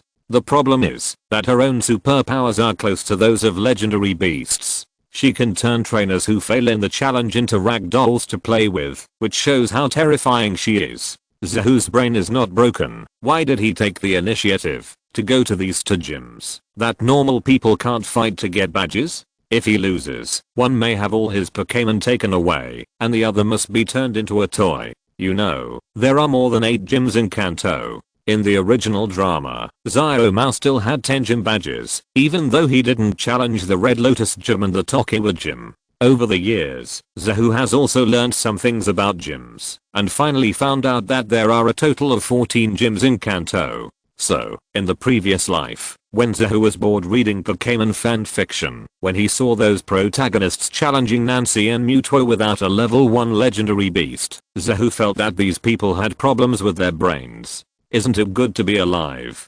Okay, the boss has the final say. Meow. Meow Meow crossed out the Tokiwa gym and the Golden Gym on the route map. Then the next ones are the Nabi Gym and the Cerulean Gym. These two gyms are not very good, especially the Cerulean Gym. The success rate of the challenge on the internet seems to be 100%. Zahu frowned after hearing this. What he said is true. Under the king, Pokémon and trainers are roughly divided into novice, ordinary, and elite levels. The general gym owner is at the elite level. Then, according to the strength of the challenger, Pokémon of different echelons are selected. It can also be said that they are letting the challenger go to a certain extent. The gyms and other places all meet this condition, but Kanto is particularly unsuitable. The strength is uneven. It's really hard to describe. The strong ones, Nancy, Sakaki, and Zyabo of Crimson Island are all at the king level. The weak ones, Cerulean Gym, Nibi Gym, and Rainbow Gym are only at the ordinary level of training strength. The ones who can be said to be completely in line with the strength are almost Marzishi of the Deadleaf Gym and Aju of the Crimson Gym. This is just the surface data. If we dig deeper, it will be even more difficult to describe. Nancy and Sakaki have already said that the two strongest ones left are Zyabo and Aju. One is a former king, but is basically semi-retired. No one else knows about this gym. The other is now actively preparing for the challenge of the 4 Heavenly Kings of Johto next year. He is just playing with the challengers who come to the door. As long as they are acceptable, he will give them badges. In the end, Marzishi, who is still acceptable, is still ruthless to the challengers who come to the door, which is not in line with the duties of a gym leader. Thinking of this, Zahu's desire to challenge has faded a lot. With his current strength, the only one who can put pressure on him is Zyabo from Hanglian Island. If Aju is serious, it's okay. For the others, he thinks he can push them away. Hulan Gym, the most famous water ballet performance in Kanto? That's it. You can watch beautiful performances. Kojiro, who was taking care of Bobo, moved his ears and said excitedly, "Yes, the 3 sisters of Hulan, the waterflowers of Kanto. I like them." Meow. Meow Meow said, "It's okay that Zyajiro is in love. After being single for a long time, anything is possible. But Meow, you are a cat. Please have a normal orientation, okay?" Zahu said. "What's the matter? Meow can be a human. God didn't say that he won't let me be a human.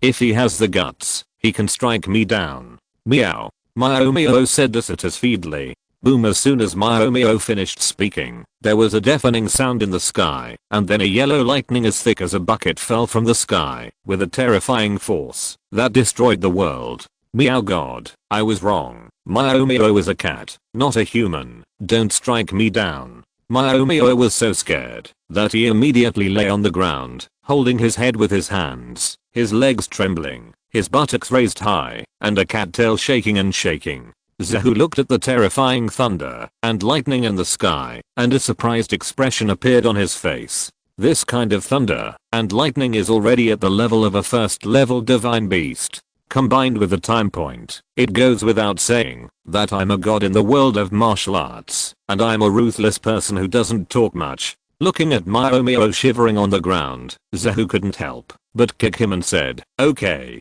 get up, carry the camera. Next, there will be a very valuable video. If used well, maybe you can sell it for a very high price. Record a video?" Meow was confused, and his legs were still weak. End of this chapter. Thank you very much for reaching the end. Don't forget to like. Looking for more exclusive content and immediate access? Subscribe to our Patreon. Remember, every like, subscription, or donation encourages us to continue. Thanks to everyone. See you in the next video.